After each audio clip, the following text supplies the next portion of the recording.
The moving van had barely pulled away, leaving a faint scent of diesel and cardboard in the crisp Ohio air. When the real weight of my new life settled upon me, it wasn't the weight of the unpacked boxes labeled Fiona, personal, stacked in the foyer of the large, traditional colonial on Maple Drive. It was the weight of Margaret's smile, a perfect, practiced curve of pale pink lipstick that didn't quite reach her eyes. "Darling, you must be exhausted," she said, her voice a syrupy blend of concern and command. She floated through the hallway, a willowy figure in a cashmere twin set, not a strand of her silver blonde bob out of place. The house smelled of lemon polish and something older, fainter, like dried flowers and quiet authority. "Kyle, be a dear and take your wife's bags to your room. I've just put the roast in. We'll have a proper family dinner to welcome Fiona home." Home. The word felt foreign. My home was a sunlit apartment in the city, 20 minutes and a world away, now sublet to a graduate student. This was Kyle's childhood home, a beige and maroon monument to suburban stability where he'd moved back after his father's passing 3 years ago. Temporarily, he'd said, to help his mother. Margaret's subsequent reluctance to be abandoned and the financial sense of saving for our own future house had stretched temporary into permanent. And I, fall in love, had agreed. For now, I'd thought, isn't this great? Fee. Kyle beamed, dropping my suitcase with a thud at the foot of the staircase. He wrapped a strong arm around my shoulders, pulling me into the familiar scent of his cologne and utter, blissful obliviousness. Just like old times, but better, old times. I'd visited here. Of course. Charming. Formal dinners where I'd been Kyle's lovely girlfriend. The dynamic had been clear. Margaret held court. Kyle performed his role of devoted son. And I was the appreciative audience. I'd mistaken the performance for warmth. Now, the curtain was up. And I was no longer in the audience. I'd been written into the play. And Margaret was holding my script. Dinner was at 7 sharp. The dining room was a stage set for a Norman Rockwell painting that had taken a grim turn. Heavy damask curtains, a dark oak table that could seat 12, and a sideboard bearing the silent, stern portraits of Kyle's ancestors. The air was thick with the smell of overcooked beef and expectation. Margaret directed the seating with the precision of a general. She at the head, Kyle to her right. I moved to sit opposite Kyle. "Oh, no, dear," Margaret said, her voice light as a feather yet sharp as a pin. "That's your father-in-law's seat. We keep it, in remembrance." She gestured to a smaller, plain chair set slightly back from the table, near the door to the kitchen. "You'll sit there. For now." I felt a flush creep up my neck. Kyle shot me a quick, helpless look that morphed into a placating smile. "Mom's sentimental," he mumbled, pulling out the grand chair for himself. The meal commenced. Margaret served, heaping Kyle's plate with roast beef, Yorkshire pudding, glazed carrots that shone under the chandelier. "My boy works so hard," she cooed. My portion, when it came, was modest. The conversation was a monologue delivered by Margaret, with Kyle providing enthusiastic sound effects. The church bake sale. The dubious landscaping choices of the Johnsons next door. The importance of keeping up appearances. My job as a software engineer was met with a polite, "How clever of you," before the topic swerved back to the real business of life, the family, the house, the neighborhood. I ate quietly, the food tasting of sawdust and subjugation. I watched them. Margaret, slicing her meat with delicate, precise strokes, her eyes constantly moving between Kyle's face and his plate, monitoring his satisfaction. Kyle, shoveling food, laughing too loudly at his mother's mild jokes, a boy pretending to be the man of the house. Then, as a silence fell, broken only by the clink of cutlery, Margaret dabbed the corners of her mouth with a linen napkin. She leaned back, her gaze settling on me with a terrifying benevolence. "Fiona, dear," she began. And the room seemed to grow colder. "Now that you're properly part of this family, it's important you understand how we do things here. We have traditions. They're what hold a family together. Give it structure and respect." I put my fork down. "Of course, Margaret." There's a particular tradition. A small one, but very dear to me. Her smile widened. The lady of the house, the true lady, her first duty is to the comfort and contentment of her family. My mother taught me this. And her mother before her. It's a sign of devotion. So, in this home, the lady waits until her family has finished their meal before she takes her own seat at the table. She paused, letting the words hang in the air like motes of dust in the slanting evening light. You'll wait until Kyle and I are done. Then you may eat. It's a wonderful practice in humility and service. The silence that followed was absolute. The hum of the refrigerator in the kitchen seemed to grow louder. My heart thumped a slow, heavy rhythm against my ribs. I looked at Kyle. He was nodding, a piece of carrot poised on his fork. Mom's old school, he said, as if explaining the peculiarities of a beloved, quirky pet. It's a sweet tradition. Right, honey. Shows you're part of the team. Sweet. The word echoed in the hollow space she'd just carved out inside me. This wasn't old school. This was a calculated, public demotion. I wasn't the new wife, the new woman of the house. I was the help, the one who waits. I saw it then, with crystalline clarity. The empty chair by the door wasn't a temporary seat. It was my designated place. The last seat. After the scraps. Every instinct screamed. My father, a quiet, proud man who'd built a life here from nothing, would have overturned this table. My mother, fierce and practical, would have taken my hand and walked us right out the door. But they were 3,000 miles away on the west coast, happily oblivious, thinking their daughter had married a nice man from a good family. And Kyle was beaming at me, expecting my compliance, seeing no issue. A survival instinct, cold and sharp, kicked in. This was not the battlefield. Not yet. To protest now would be to be the hysterical, disrespectful newcomer, shattering the delicate family peace. I would lose. Margaret knew it. I saw the challenge in her pale blue eyes. So, I did what the smart prey does in the sight of a predator. I went very still. I let my face soften into the mask I had worn countless times in boardrooms when a male colleague explained my own code to me. A mask of pleasant, non-threatening comprehension. I smiled. It felt stiff on my lips, but I made it reach my eyes. I infused my voice with just the right note of earnest willingness. Of course, Margaret, I said. My tone even, respectful. Whatever makes the family run smoothly. I'm here to be part of this home. And I want to learn all its traditions. The effect was immediate. Margaret's shoulders, which had been held in a subtle, defensive line, relaxed a fraction. The triumph in her eyes softened to satisfaction. She had tested the fence, and it had given way without a sound. Kyle's grin became a look of profound relief. Good girl, his expression said. Wonderful, Margaret chirped, the tension evaporating as if it had never been. Kyle, pass the gravy. Fiona, dear, you can start clearing the bread plates. The rest of their meal passed in a blur of their chatter and the roaring in my ears. I moved like an automaton, clearing plates, refilling Kyle's iced tea, standing silently by the sideboard as they discussed the merits of a new lawn fertilizer. I was a ghost in my own welcome dinner. Finally, Kyle pushed his chair back with a contented sigh. Amazing meal, Mom. As always. Go on, dear. You boys always have sports to watch, Margaret said, shooing him away. Kyle dropped a perfunctory kiss on my cheek. Help Mom clean up. Okay. Fee. And then I was alone with her. The Queen and her new lady in waiting. She rose gracefully. The kitchen is through there. Your plate is in the warmer. Don't dawdle.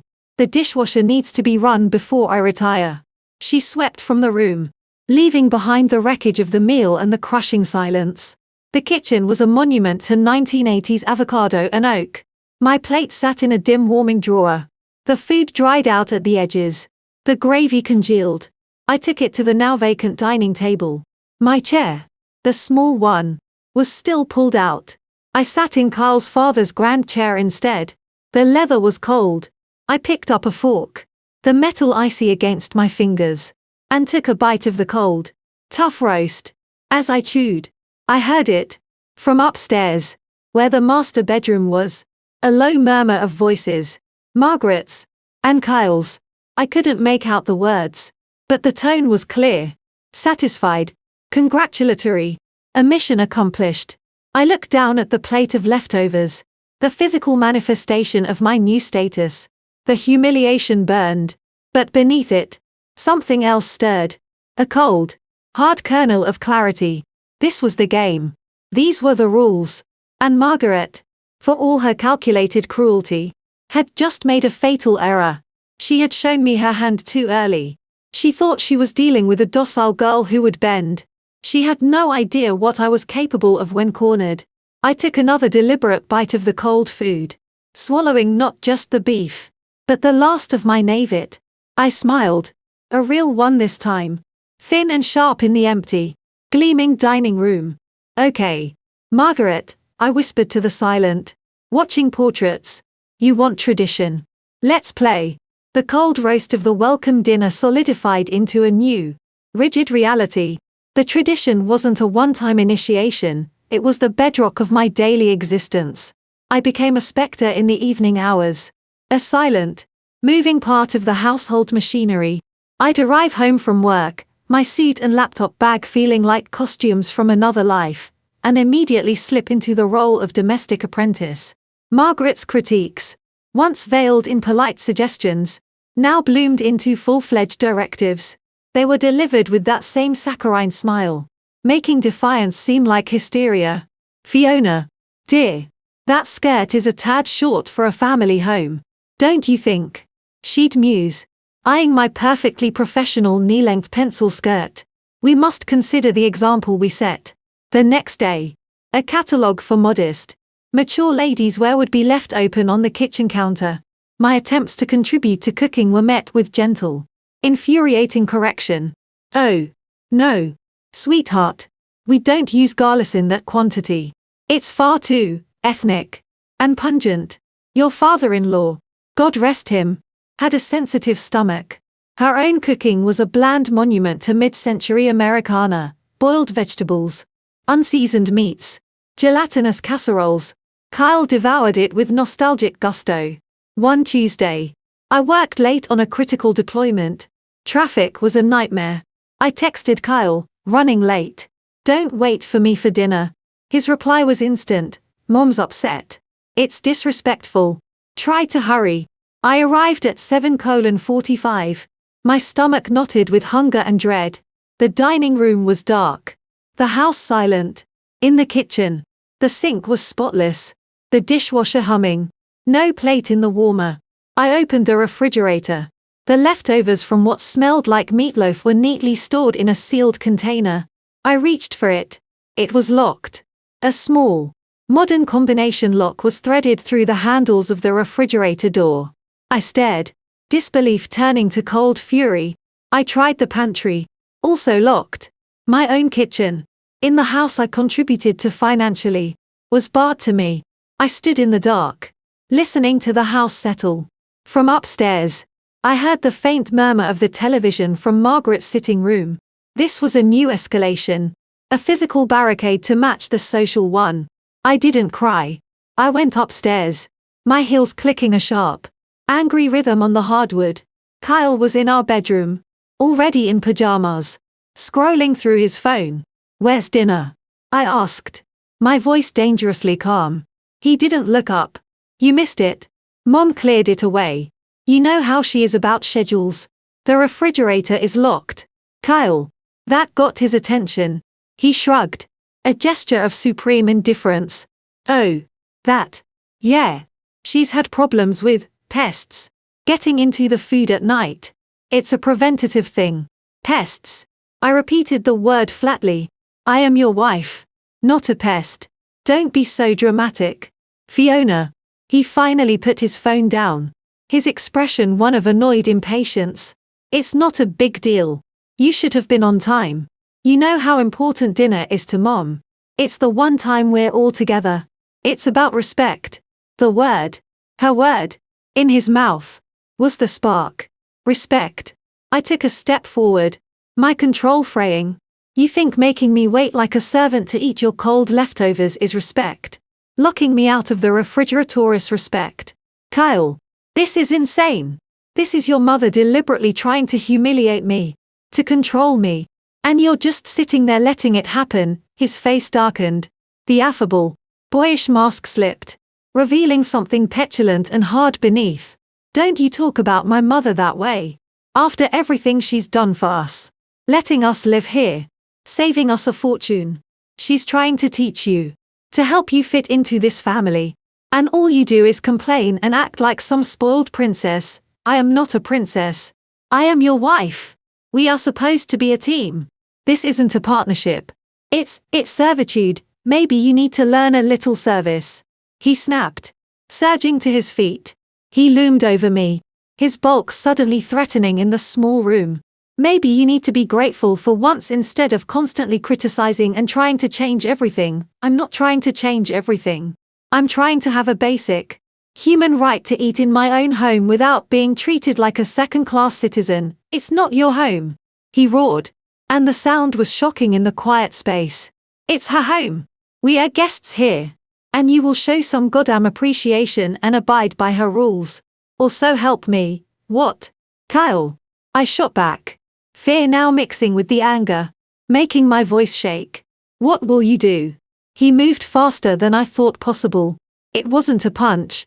It was a sharp, open-handed shove to my shoulders. A burst of frustrated, brute force.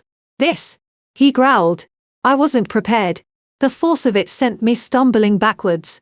My shoulder blade connected with the sharp edge of the door frame with a sickening, solid thunk. Pain, white and electric, shot down my spine and up my neck. The breath left my lungs in a gasp. Time froze. I clung to the door frame, seeing stars. My back screaming in agony. Kyle stood 2 feet away, his chest heaving, his hand still suspended in the air where it had pushed me. His expression cycled through fury, shock, and then a dawning, horrified comprehension. The silence was louder than his shout. Oh my God. Fiona. His voice was a strangled whisper.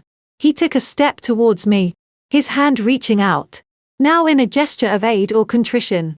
Don't touch me. The words came out thin, icy, final. I straightened up slowly, every movement a fresh bolt of pain. I looked at him, really looked at him, the man I'd married, who'd promised to cherish me. I saw the panic in his eyes, the fear of what he'd done. But deeper than that, I saw the entitlement, the expectation that his anger was justified. My reaction the real problem. I'm sorry, he babbled, running a hand through his hair. Jesus. I'm so sorry. I didn't mean, you made me so mad. You know I've been under stress at work, with the quarterly reviews, and you pushing about Mom. I just lost it. I would never hurt you. You know that. The script. The abuser's catechism. I'm sorry. You made me. It was the stress. It'll never happen again. I said nothing. I walked past him, careful not to let my movements betray the throbbing in my back, and went into the adjoining bathroom. I locked the door. In the mirror, my face was pale, my eyes huge and dark. I pulled the collar of my blouse aside, twisted to see the angry, blossoming red mark already forming on my shoulder. It would be a spectacular bruise by morning. The pain was clarifying. The shove, the lock on the refrigerator, the cold meals, they were all part of the same system. A system designed to diminish, to isolate, to control. And I was trapped within it. I had no proof, no witnesses. If I left now, it would be my word against theirs. The hysterical, ungrateful new wife who couldn't adjust to a loving, traditional family. I turned on the shower, letting the steam fill the room. Under the cover of the sound, I did something I hadn't done in years. I pulled out my personal phone, a cheap, prepaid burner I kept for two-factor authentication and that Kyle didn't know about. I opened a secure notes app. I began to type, my fingers trembling not with fear, but with a cold, focused rage. Date, October 12th. Refrigerator and pantry locked after missing dinner. Stated reason, pests. Real reason, control. Confronted K. Argument escalated. K. Shoved me. Left shoulder impacted door frame. Pain. Probable bruising. He apologized. Cited work stress. Blamed me for pushing. I took a deep breath. Then, I opened the camera. I adjusted the angle. Took several pictures of the red, abraded skin on my shoulder. The evidence was poor. The lighting harsh. But it was a start. The shower ran. I didn't get in. I sat on the closed toilet lid. The phone in my hand. The hum of the water a private cocoon. I needed an ally. Someone outside this house of mirrors and locked doors. My mind went to Sophia. Fierce. Brilliant. Uncompromising Sophia from my old job. Who'd left to start her own cybersecurity consultancy after telling our sexist boss exactly where he could shove his promotion timeline. We hadn't spoken in months. Life getting in the way. But if there was one person who understood systems, and how to break them, it was her. I opened an encrypted messaging app we'd used for sharing stupid memes during boring meetings. My message was simple. And sent to the void. Not knowing if she'd even reply. Fiona, Soph. You around? Need to talk. It's family stuff. Complicated. The 3 dots appeared almost immediately. My heart clenched. Sophia, Fee. Holy shit. Yeah. I'm here. Complicated how? Do you need bail money or a body disposal service? Mostly joking. A week? Real smile touched my lips for the first time that night. Fiona, not yet. But maybe information. I'm in a situation. Need an outside perspective. Sophia, lay it on me. I'm all ears and firewalls. And so, in cryptic, careful terms, I began to type. Not the full truth. Not yet. But the shape of it. The old-fashioned mother-in-law. The rigid traditions. The feeling of being a ghost in my own life. I didn't mention the shove. Not yet. That felt too real. Too dangerous to put into digital words. Even encrypted. Her reply took a minute. When it came, it was devoid of her usual humor. Sophia, Fiona. This sounds toxic as hell. This tradition shit is just control. Plain and simple. It's a power play. What does Carl say about all this? Fiona, he says I need to be more accommodating. That it's her house. Her rules. Sophia, oh. Hell no. He's throwing you under the bus. That's coward shit. Fee. You know that. Right. I did know. Seeing the words from someone else. Someone sane. Was like a splash of cold water. Fiona, I'm starting to. Another pause. Then, her message appeared. Stark and clear in the glow of the screen. Sophia, okay. Level with me. What do you need? Do you need an exit plan? Or a demolition plan? I stared at the words. Exit or demolition. The 2 paths diverged in the digital wood. Running away. Or burning it all down. The pain in my shoulder pulsed. A dull, insistent reminder. My fingers hovered over the keys. The steam from the shower began to condense on the cold screen. I thought of Margaret's triumphant smile. Of Kyle's shifting eyes. Of the lock on the refrigerator. I thought of the cold roast. I typed my reply. Each tap of my finger a deliberate, quiet decision. Fiona, information first. Then, we'll see. The world outside the house on Maple Drive continued its placid, autumnal rhythm. Leaves turned, crisp and golden, before spiraling down to blanket-manicured lawns. Pumpkin spice everything wafted from coffee shops. And the air smelled of wood smoke and imminent decay. Inside, the bruise on my shoulder bloomed into a spectacular galaxy of purple, green, and yellow before slowly fading to a sickly, persistent yellow, a physical echo of the fracture that had occurred. I wore high-collared blouses and kept to my side of the bed. Kyle, after his initial bout of sickening, saccharine contrition, unbidden cups of tea, a bouquet of gas station carnations, whispered, desperate I love yous in the dark, settled into a state of tense, hopeful oblivion. He wanted the incident, and the ugliness that birthed it, to simply vanish. He treated me with the careful, brittle politeness one might afford a recently subdued but potentially volatile animal. Margaret, however, seemed to sense a shift. Not the truth. of course, but a change in the atmospheric pressure of her domain. My silence, my withdrawal, could be misconstrued as sullenness. And that was a challenge to her narrative of benevolent instruction. I couldn't afford sullenness. Sullenness was defiance. And defiance brought consequences, like locks on refrigerators and shoves in the dark. So, I crafted a new mask. Not the stunned, compliant one from the welcome dinner, nor the briefly rebellious one that had led to the doorframe. This one was softer, more pliable, eager to please. A masterpiece of passive aggression worn as earnest submission. The performance began the next evening. As Kyle and Margaret finished their pot roast, I didn't just clear the plates, I did it with a serene smile. I refilled their water glasses before they were half empty. I inquired, my voice a study in respectful curiosity. Margaret, this gravy is so flavorful. Is there a secret? I'd love to learn to make it just like this.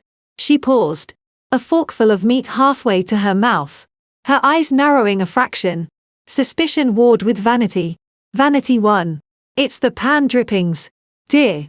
You have to let them develop a proper fond. And a touch of sherry. Not wine. Wine is so common. I see, I said, nodding as if she'd revealed the secrets of the Rosetta Stone. That makes perfect sense.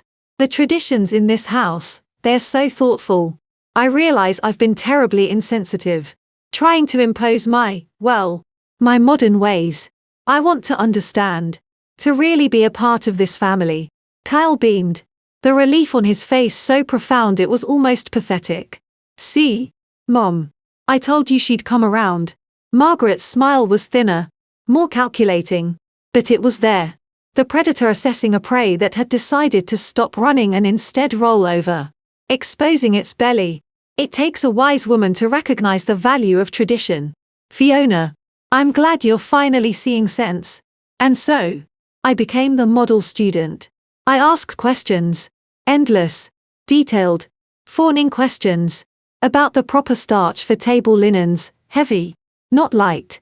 About the correct order for polishing silver, small pieces first. About the family history behind the ugly porcelain shepherdess on the mantel, a wedding gift from Great-Aunt Maud. God rest her soul. I took notes, actual, physical notes in a small, inoffensive floral notebook. I called it my home journal. I saw the wariness in Margaret's eyes slowly thaw into a smug, condescending satisfaction. Her monologues at dinner grew longer, more detailed. She began to share secrets, not just of gravy, but of the neighborhood. Who was in debt, the Millers, with their flashy new SUV. Whose marriage was failing, poor Linda Carter. Whose husband traveled too much. It was a torrent of petty, malicious intelligence, and I drank it in, nodding, my face a mask of rapt attention. One must always know the landscape. Dear, she'd say, sipping her sherry after Kyle had left the table. Granting us these woman-to-woman moments. Appearances are everything. This family has a standing in this community. We protect that. We. She said. The word now tentatively included me. I was being groomed. Not as an equal, but as a junior partner in the family franchise of respectability. Kyle was ecstatic. The house was peaceful. His mother was happy. His wife was compliant. He patted my head, both figuratively and literally, and resumed his life of work, sports, and unquestioned domestic service. The shove was never mentioned again. It joined the other unspeakable things in the house, like his father's drinking or the real reason Great-Aunt Maud never married. My real work began in the shadows of those interminable dinners. While they ate, I stood. While they talked, I listened. And while I performed the role of attentive acolyte, I started to map the prison. My home journal had 2 sets of notes. The front contained recipes for lump-free white sauce and the cleaning schedule for the guest bedroom. The back, written in a tiny, precise script only I could decipher, and later transcribed into a password-protected, encrypted document on my burner phone, contained something else entirely. Observation, dinner, 7:15 p.m. Margaret receives call. Excuses herself to check the casserole. Voice lowers in hallway. Fragments caught, not a good time. the quarterly statement, yes. I understand the position is volatile. But we agreed on discretion. Returns. Flustered. Claims it was just the church committee about the flower roster. Observation. Study. Saturday morning. Margaret doing the books in father-in-law's old study. Door ajar. Kyle asks about property tax. Margaret's voice. Sharp. That's my concern. Not yours. The trust is handled. Just focus on your job. Kyle backs down immediately. Note. What trust? House is in Margaret's name solely. Check county records. Observation. Medicine cabinet. Main bathroom. Margaret takes prescription pills, Synthroid, thyroid, Xanax, anxiety. Refill dates noted. Stress tells. My most valuable window, however, was the hour after dinner. After I'd cleared the table and they'd retired to the living room for television. The kitchen, with its humming appliances, provided acoustic cover. The house, for all its old money pretense, was not a fortress. The vents carried sound. The floorboards creaked in specific, mappable sequences. And Margaret, in her arrogance, felt secure. I started with the study. It was always locked. But the lock was an old, simple tumbler. A skill from a forgotten college lockpicking phase, spurred by a misguided crush on an anarchist philosophy major, came back to me. One evening, claiming a headache and retiring early, I waited for the sounds of a game show to filter upstairs. I slipped down. And with 2 hairpins and a patience born of cold fury, I had the door open in 90 seconds. The room smelled of dust and old paper. I used the light from my phone, covered by my hand. The desk was orderly to the point of obsession. I didn't have time for a deep search. But I photographed everything: the cover of the filing cabinet, the labels on the folders in the desk organizer, tax returns, household, Edward's estate, investment statements. I found a key, small and brass, taped to the underside of the middle drawer. I left it, but noted its location. A few nights later, armed with a wax impression kit ordered to a FedEx drop box under a false name, I took an impression of the key. Sophia, my digital guardian angel, knew a guy who knew a guy. A copy arrived in a plain envelope a week later. The next time Margaret had her book club, which, from her muttered complaints, seemed to involve more sherry than Shelley, I let myself in. My heart hammered against my ribs. A frantic drum in the silent house. I went straight for the Edwards estate file. The contents were a revelation. My father-in-law, Edward, had not been the shrewd financial manager Margaret portrayed. The will was straightforward, everything to Margaret. But attached were letters from a law firm, copies of bank statements, and a series of increasingly terse memos from a financial advisor named Alistair Croft. The narrative, pieced together from the dry legalese and alarmed footnotes, was this: Edward had left a moderate life insurance policy and the house, which was paid off. There were also some conservative investments, but in the 3 years since his death, significant withdrawals had been made. Money had been moved from stable mutual funds into what Croft's notes called high-risk, high-volatility ventures and speculative land deals. The statements showed a steady, alarming depletion of capital. One memo, highlighted in angry yellow, read, Margaret. Again. I must advise against this. The Columbus parcel is a notorious money pit. The capital from the bond sales is meant to preserve your income, not gamble on development. You are risking the principal. Yet the transfers continued. The Columbus parcel appeared multiple times. So did references to bridge loans and liquidity events. It was the frantic, secretive financial maneuvering of someone trying to plug a leaking dam with their fingers. And the house. I found the deed. The house was indeed in Margaret's name. But there was a second document, a home equity line of credit. A massive one. Taken out 6 months after Edward's death. The lovely, solid colonial on Maple Drive, the symbol of enduring family stability, was mortgaged to the hilt. I took pictures of everything. My hands ice cold and steady. The pieces clicked into place. The pressure Kyle felt. The stress he cited. It wasn't just work. It was this. The need to maintain the lifestyle. To fund the facade. While the foundation crumbled, Margaret was not just a controlling matriarch, she was a desperate gambler. And she was burning through her safety net to keep up appearances. And she was using Kyle, and now me, as props in the play. My evenings of standing and waiting became a treasure trove of digital espionage. While Kyle snored on the couch and Margaret dozed in her chair, I, in the guise of tidying the kitchen, would plug a tiny, sophisticated audio bug, a gift from Sophia, delivered in a box of artisanal chocolates, into an outlet near the living room. The next day, I'd retrieve the SD card and listen, fast-forwarding through hours of inane television to catch snippets of phone calls. That's how I heard Margaret's side of a conversation with Alistair Croft. Her voice, usually so dulcet, was sharp with panic. No. You listen to me. I need that capital call covered. The syndicate is not an option. What about the trust? There must be something left in the discretionary. What do you mean? Depleted. That was for Benjamin's education. Well, he chose to squander it. That's not my fault. I have obligations here. Social obligations. This family has a reputation. Fine. Fine. Sell the municipal bonds. But discreetly. And find another vehicle. Something with better yield. I don't care about the risk profile, Benjamin. Kyle's younger brother. The family rebel. The one who'd moved to Oregon to build guitars and was only mentioned in hissed, disapproving tones. The trust for his education. Squandered. I filed that away. My most audacious move was digital. Kyle, in a moment of lazy intimacy months ago, had asked me to fix a printer driver on his laptop. I'd done it.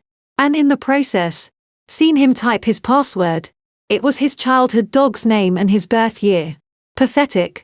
But convenient. One evening, when he was in the shower, I had 3 minutes with his unlocked computer. I didn't snoop through his emails or his search history. I installed a keystroke logger. A simple, invisible piece of code Sophia had provided. It would send a daily encrypted log to a secure server she managed. The data was less dramatic but equally telling. Anxiety-driven searches for quick cash loans, debt consolidation. Emails to his mother with subject lines like Q3 bonus projection and can we discuss the property tax bill. Her replies were terse, not now. I'll handle it. Focus on your job. He was drowning. And she was holding his head under, telling him to just breathe normally. I also found the other women. Not physical affairs, perhaps, but digital flirtations. Reconnecting with old girlfriends on social media.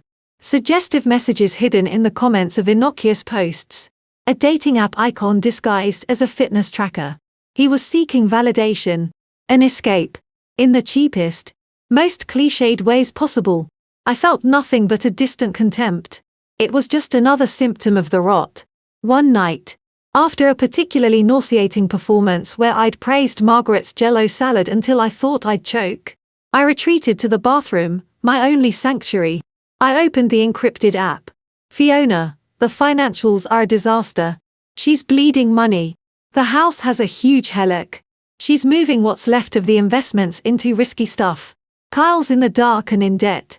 Sophia, Jesus. It's a house of cards. A pretty, beige, suburban house of cards. What's the play? Fiona, not sure yet. There's a brother. Benjamin. Estranged. She drained a trust fund meant for him. Sophia, ouch. A pissed off, disinherited sibling. That's a potential ally. Or a wild card. Tread carefully. I needed to understand the wild card. I created a new, anonymous social media profile. A generic name. A stock photo of a landscape. I found Ben.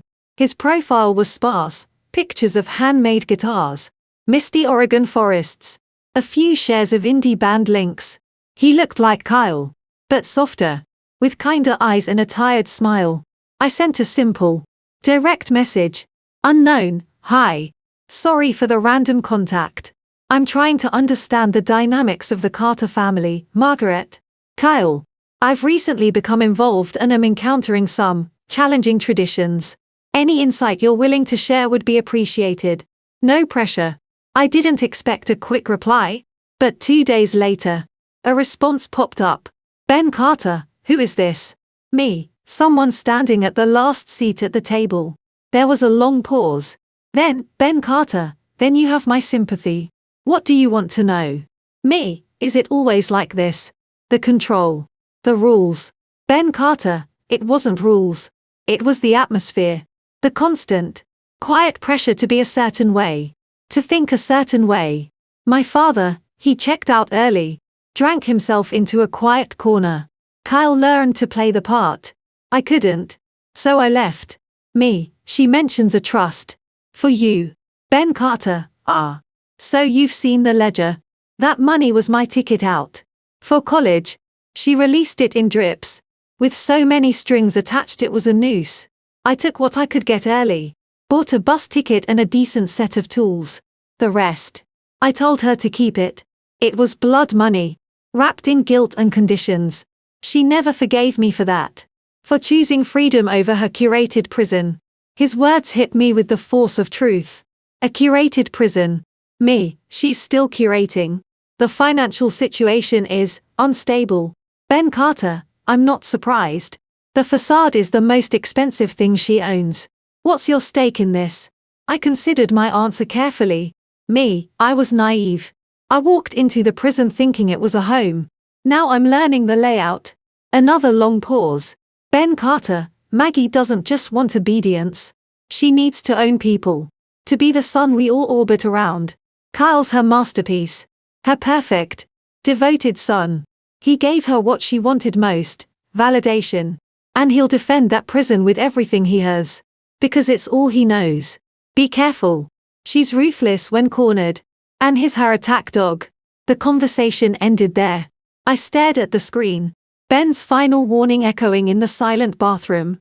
Attack dog. I thought of the shove. The flash of unthinking violence. Kyle wasn't just complicit, he was an instrument. A blunt instrument shaped by a lifetime of his mother's hands. I looked at my reflection in the medicine cabinet mirror. The woman who stared back was different. The shock was gone. The fear was banked. Transformed into a cold, relentless focus. The mask of the eager student felt comfortable now. A tool like any other. I had mapped the prison. I knew its weak points, the financial desperation, the secret shame, the estranged son, the husband's brittle ego and hidden vices. Margaret thought she was training me, breaking me to harness.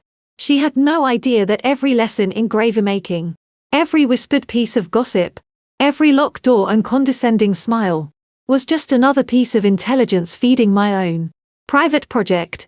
I was no longer just collecting information. I was building a weapon. The performance of normalcy was the perfect cover. The eager, dutiful Fiona, waiting patiently at the margins, was the most dangerous person in the house. Because I was no longer waiting for permission. I was waiting for the right moment. The mask had become a second skin. Pliable and perfect. I moved through the house on Maple Drive like a benign ghost. My footsteps silent on the polished floors. My smile a constant, serene fixture. Margaret's lessons continued. A daily liturgy of control disguised as domestic wisdom. I absorbed them all. My home journal filling with her dictates. My head nodding in earnest agreement. While the encrypted files on my burner phone swelled with evidence. Financial records. And audio clips. The chill of October hardened into the bleak grey of early November. The holidays loomed on the calendar like a grim spectre, Thanksgiving, with its performance of familial bliss. And beyond that, the glittering trap of Christmas. I would not spend Christmas in this house. The resolve was a cold, hard stone in my gut. The performance was nearing its final act. My planning with Sophia had moved from the theoretical to the tactical. Secure cloud storage. A retained attorney. A sharp, unsentimental woman named Evelyn Ross who specialized in high-conflict divorces and whose retainer I paid from a savings account Kyle knew nothing about. A forensic accountant. A friend of Sophia's. Was on standby. A silent predator eyeing the chaotic financials I'd provided. My exit plan was a detailed, multi-layered thing. A symphony of logistics waiting for a conductor's downbeat. But an exit plan felt like retreat. It felt like letting them win. Letting the narrative stand, the unstable, Ungrateful new wife who couldn't hack it. Fleeing in the night. No. I wanted more. I wanted a reckoning. I wanted them to see the prison they'd built. From the outside. In the cold light of day. The trigger came on a Tuesday. An utterly ordinary Tuesday. I'd had a long, productive day at work. Solving a complex back-end integration issue. The intellectual triumph left me feeling clear-headed and powerful. A stark contrast to the suffocating atmosphere of Maple Drive. I arrived home at my usual time. Margaret was in the kitchen, fussing over a meatloaf. The air thick with the smell of overcooked onions and piety. "Fiona, you're late," she said without turning. Her voice a gentle chime that held a razor's edge. "The table needs setting. Use the good silver tonight.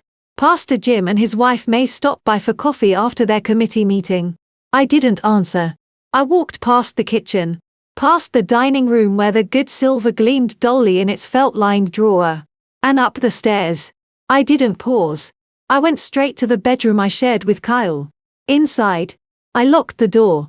For a moment, I just stood there, listening to the silence of the room, the frantic beating of my own heart. This was it. The point of no return. I breathed in, then out. A long, steadying breath that had nothing to do with calm and everything to do with focus. I opened the closet. In the back, behind my work suits and the few modest dresses Margaret had approved, was a garment bag. Inside was a suit I'd bought for myself after a major promotion. A sleek, dove grey pantsuit of Italian wool. It was armor. I put it on. The fabric cool and decisive against my skin. I applied a minimal amount of makeup, not the no-makeup I wore to appease Margaret, but the sharp eyeliner and bold lipstick I wore for boardroom presentations.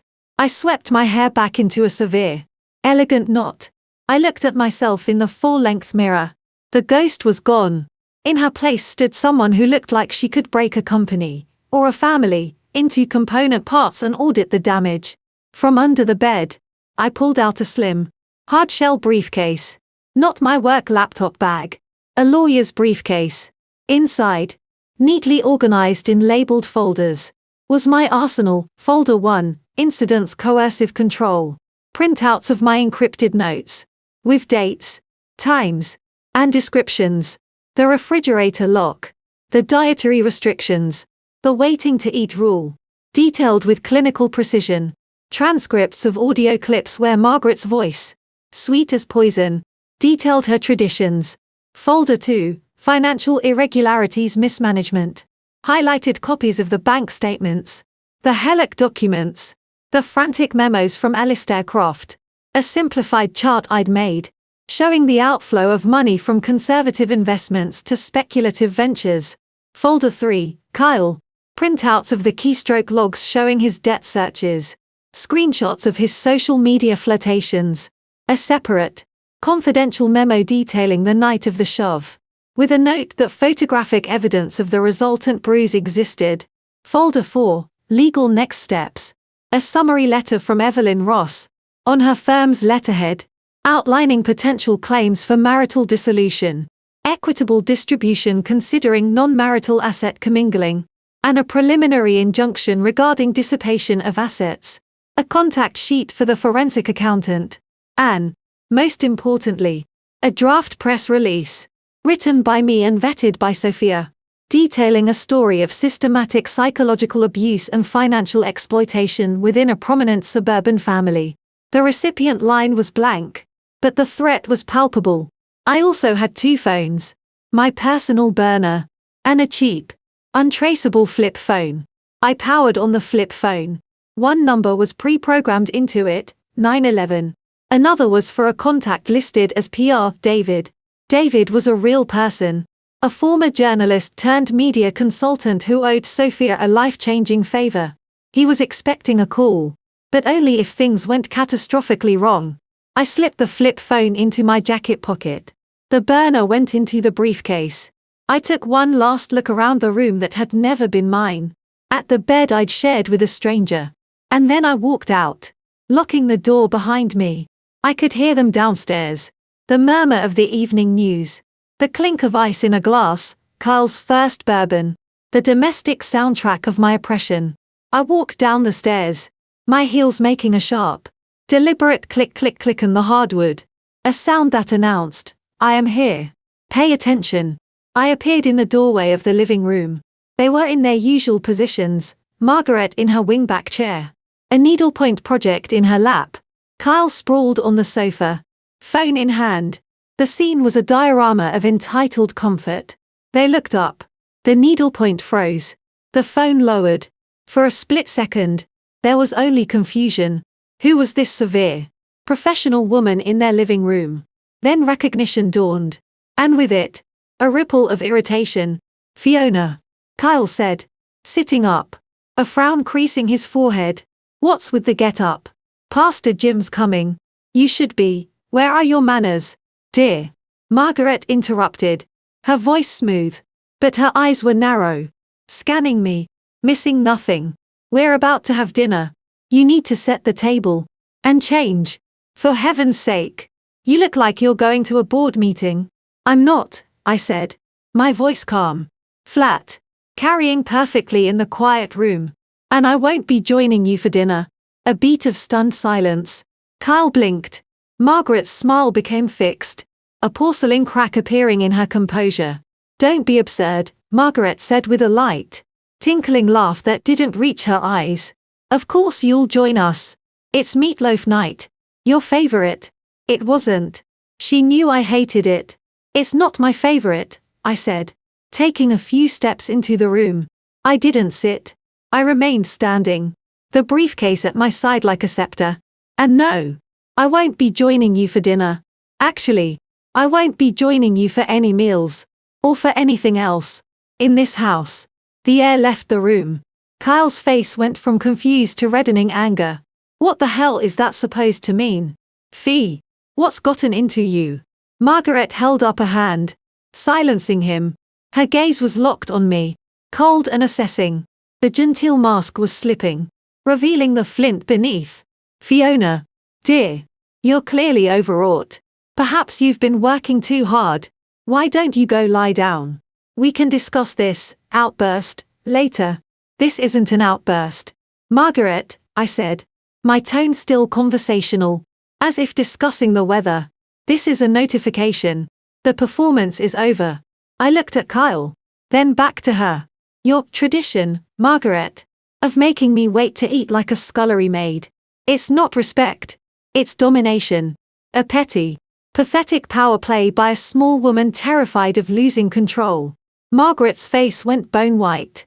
How dare you? I dare, I cut her off. The ice in my voice finally showing. I dare because I've spent every night for weeks standing in that doorway, watching you. I've listened.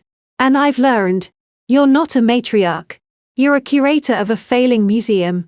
And you're selling off the exhibits to pay the light bill. Kyle surged to his feet. Fiona, apologize to my mother right now. Have you lost your mind? I turned my full attention to him. The man I'd married. The man who'd pushed me into a doorframe. And you, Kyle, your stress, your pressure. It's not an excuse for putting your hands on me.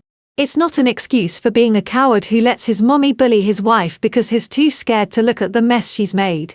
His anger morphed into something uglier. A purple, congested rage. He took a threatening step towards me. You shut your mouth. You don't know what you're talking about. Oh. I think I do. I didn't retreat. I held my ground. My hand moving to the briefcase. I snapped the latches open with a sound like gunshots in the quiet room. I know about the debt. The payday loan searches. The emails to your mother begging for help with the property taxes she insists are handled. I pulled out folder 3, holding up a sheet. I know about the flirty DMs to Jessica from college. And Tara from the gym. Seeking a little validation. Kyle. Because being mommy's perfect boy isn't quite enough. He looked like I'd struck him. The color drained from his face. Replaced by a sickly pallor. His eyes darted to his mother, who was staring at me, her breath coming in short, sharp little gasps. How dare you snoop? He sputtered. I know about the Columbus parcel. Margaret, I continued, turning my gaze back to her. I pulled out folder 2, flipping it open to Alistair Croft's highlighted memo. The notorious money pit. I know about the speculative land deals, the bridge loans, the discretionary trust for Ben that you bled dry. I know you've taken a second mortgage on this house, this beautiful, stable family home, to fund your, what did you call them? Social obligations. It's to fund the facade, to keep the neighbors from knowing you're bankrupt. You vicious, lying little, Margaret started, her voice a hoarse shriek, all pretense of gentility gone. I'm not lying, I said quietly, and the calm in my voice was more terrifying than any shout. I held up the forensic accountant's summary. It's all here. Every transfer, every withdrawal, every desperate, stupid gamble. My lawyer has copies. So does a forensic accountant who specializes in asset tracing in divorce proceedings. I let the word divorce hang in the air. It had a physical weight. Divorce. Kyle choked out. You can't be serious. Over a few stupid arguments. Over some family traditions. This isn't about divorce. Kyle, I said, looking at him with something akin to pity. This is about dissolution. Of a marriage built on a lie. And of the financial house of cards your mother has built. I turned back to Margaret, who looked like a statue of rage. Her hands clenched in her lap, her knuckles white. As for your family tradition, Margaret, it ends tonight. Right now. I'm not waiting for your leftovers anymore. I'm taking what's mine. Kyle snapped. The fear. The humiliation. The sheer incomprehension of his meek wife suddenly holding a mirror up to his pathetic life. It broke something in him. With a wordless roar, he lunged at me. I'd been waiting for it. I'd rehearsed this moment in my head 100 times. I didn't flinch. I didn't back away. In one smooth motion, I dropped the folders back into the briefcase, snapped it shut, and with my other hand, pulled the flip phone from my pocket. My thumb hovered over the call button. The number 911 displayed large on the screen. Take one more step. Kyle, I said. And my voice was a whip crack. Cold and absolute. Take one step. And the first call is to 911. I have audio pre-recorded of you threatening me. Downloaded from a very sensitive microphone. The second call, I continued. My eyes locked on his. Seeing the animal confusion as he skidded to a halt just 2 feet from me. Is to your HR department at Drayton Corp. Attached to that call will be a selection of emails you thought were deleted. Emails about your creative expense reporting from the Q2 sales conference in Vegas. The one where you claimed client entertainment for a suite at the Bellagio that, strangely, your client never visited, but a woman named Crystal from the escort service Elite Companions did. Several times. The world stopped. The only sound was the ragged soaring of Kyle's breath. He stood frozen. His fists clenched, his body trembling with thwarted violence. The fury in his eyes was slowly drowned by a dawning, abject terror. He looked from the phone in my hand to my face. And what he saw there, not fear, not anger, but a cold, analytical certainty, broke him. The fight went out of him like air from a punctured tire. He took a stumbling step back, his legs hitting the edge of the sofa. And he collapsed onto it. His face in his hands. Margaret was on her feet now, her needlepoint fallen to the floor. She looked ancient, shrunken, the carefully constructed image of the gracious lady shattered, but the core of her, the will to control, was still there, burning like a black flame. You engineered this, she hissed, her voice trembling with a hatred so pure it vibrated in the air. You came into my home. You wormed your way into my family. Just to destroy it? You're a monster. No. Margaret, I said, picking up my briefcase. I'm a software engineer. I identify system failures. I debug corrupt code. And I build secure exits when the architecture is unsound. Your system failed. Your code is rotten. And I'm leaving. I took a step towards the hallway. My lawyer, Evelyn Ross, will be in touch. I've already filed for a temporary restraining order based on Kyle's history of violence and your documented campaign of coercive control. It should be served tomorrow. I've also filed a lease pendants in the house, freezing any further attempts to leverage or sell it until the marital assets are properly adjudicated. You'll find the documents quite thorough. I was at the archway to the foyer. I turned for one last look. Kyle was sobbing. Great. Heaving pathetic sobs into his hands. Margaret stood rigid, a pillar of salt and fury, her eyes dead and fixed on me. I'll be staying with a friend. Any attempt to contact me, aside from through Ms. Ross, will be considered harassment and added to the file. Any further contact from you, Kyle, and the Vegas emails go to HR. Any more financial sleight of hand, Margaret, and my file goes to the SEC and the Ohio Attorney General's office. I believe Mr. Croft's memos about your discretion would interest them greatly. I reached into my briefcase one last time and pulled out a single, plain envelope. I tossed it onto the coffee table between them. It landed with a soft thud. That's a copy of everything. For your reference. Have a good night. And Margaret. I paused, meeting her venomous gaze. Don't bother setting a place for me. I've found my own seat. I didn't slam the door. I closed it softly, precisely, the way she'd always insisted. The click of the latch was the most satisfying sound I'd ever heard. My car, a modest sedan I'd kept in my name, was parked at the curb. I got in, placed the briefcase on the passenger seat, and started the engine. My hands were steady. My breathing was even. I pulled away from the curb.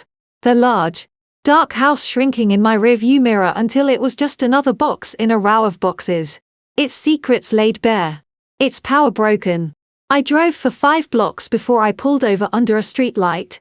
I took out the burner phone and opened the encrypted app. Fiona, it's done. Package delivered. No physical contact. Restraining order and LP filed electronically as discussed. Kyle attempted to lunge.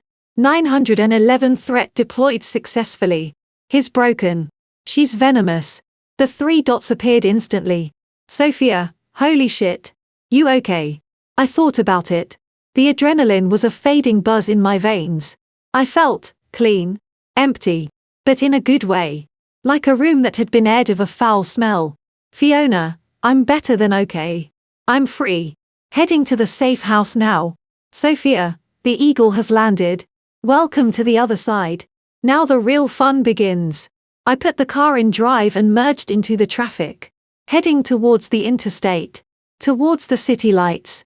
Towards a life where I would never, ever have to wait for permission to eat again. The performance was over. The demolition had begun. The silence of the safe house was a physical presence. Thick and absolute after the roaring tension of Maple Drive. Sophia's friend's apartment was a minimalist cube in a city high-rise. All concrete floors, floor-to-ceiling windows, and sleek, unused furniture. It smelled of new paint and disuse. I dropped my briefcase by the door, the sound echoing in the cavernous space, and stood for a long moment, just breathing. The adrenaline that had carried me through the confrontation was gone, siphoned away, leaving behind a profound, trembling emptiness. I didn't cry. I didn't collapse. I walked to the window and looked out at the glittering grid of the city, a world of anonymous lights and ordered chaos. Michael's, now, was contained in that briefcase. The first call came an hour later, not from Kyle or Margaret, but from Evelyn Ross, my attorney. Her voice was a crackle of efficient energy on the secure line. Fiona, restraining order and lease pendency filed and confirmed served to their counsel. Judge Miller signed off immediately given the documented history of coercion and the physical altercation. The temporary financial restraining orders are also in place. They can't touch joint accounts, sell assets, or take on new debt. Well done on the documentation. It's admirably thorough. Thank you, Evelyn. They've lawyered up. Margaret has retained Charles Whittaker. Old school. Expensive. Vicious. A bulldog. Kyle's using a firm from his company's retainer. More of a corporate shield. It's a divide-and-conquer strategy, but a messy one. Whittaker will try to paint you as a gold-digging hysteric who fabricated abuse claims to get at the family money. He'll attack your character, your background, anything. There's no family money, Evelyn. Just debt and bad decisions, which is why the forensic accountant is our trump card. I've had a preliminary look at what you sent. It's a dumpster fire. If we push, We could trigger an SEC inquiry. Maybe even criminal fraud charges for misrepresenting assets on loan applications. It's a nuclear option. But the threat alone should keep Whitaker on a leash. How are you holding up? I looked at my reflection in the dark window, pale. Sharp ghost superimposed on the cityscape. I'm fine. What's next? Next. We let them panic. The restraining order means no contact. Use that. Get your bearings. Change all your passwords. Lock down your credit. I'll send you a list. I've also drafted a settlement proposal. It's aggressive. Full dissolution of marital assets with a clear accounting. A buyout of your interest in the house based on its actual equity, which, given the HELOC, is likely negative, and a lump sum to cover your legal fees and transitional costs. It's designed to be rejected. It's the opening salvo. Understood. Fiona, her tone softened. Just a fraction. They're going to come at you. Hard. Through lawyers. Through mutual acquaintances. Maybe through the press if they get desperate. Are you prepared for that? I thought of Margaret's face. White with hate. Of Kyle's crumpled form on the sofa. I've been preparing for weeks. Evelyn. Let them come. I spent the next 24 hours in a flurry of practical, grounding tasks. I followed Evelyn's list, new passwords, credit freezes, forwarding my mail to a P.O. box. I called my parents. A difficult conversation conducted in the grey light of dawn. I kept it vague. Kyle and I are separating. It's amicable, but complicated. His mother is difficult. I'm safe. I have a good lawyer. Please don't worry. My mother's instinctive worry and my father's quiet fury were a balm from 3,000 miles away. They offered to come. To help. I told them to wait. This was my fight. Then, the storm broke. It started with the phone. My personal number blew up. Dozens of calls from Kyle. Cycling through stages of grief, furious, how could you do this to me? To us. You've ruined everything. Pleading, Fee. Please. We can fix this. Just come home. We'll go to counseling. I'll make Mum back off. Threatening, you'll regret this. You have no idea who you're dealing with. And finally, pathetic. Slurred voicemails left in the dead of night. Weeping about love and loss. I didn't answer. I saved every one. Each message. Each text, incoherent. Abusive. Begging, was another piece of evidence. A digital tapestry of instability. Margaret's approach was more surgical. She didn't call me. She called everyone else. My phone began buzzing with messages from numbers I barely recognized. From people on the periphery of my life. Fiona. It's Linda Carter from the Garden Club. I just had the most distressing call from poor Margaret. She's heartbroken. Is there anything we can do to help this misunderstanding? Hi Fiona. Pastor Jim here. Margaret tells me you're going through a difficult time. The church is here for you. For all of you.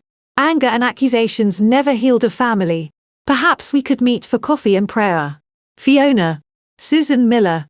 I'm just shocked. Poor Kyle is devastated. Unlocking that sweet woman out of her own financial affairs.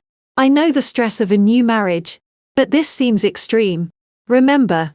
Pride goeth before a fall. The narrative was being woven. Thread by poisonous thread, I was unstable. Vengeful. Greedy.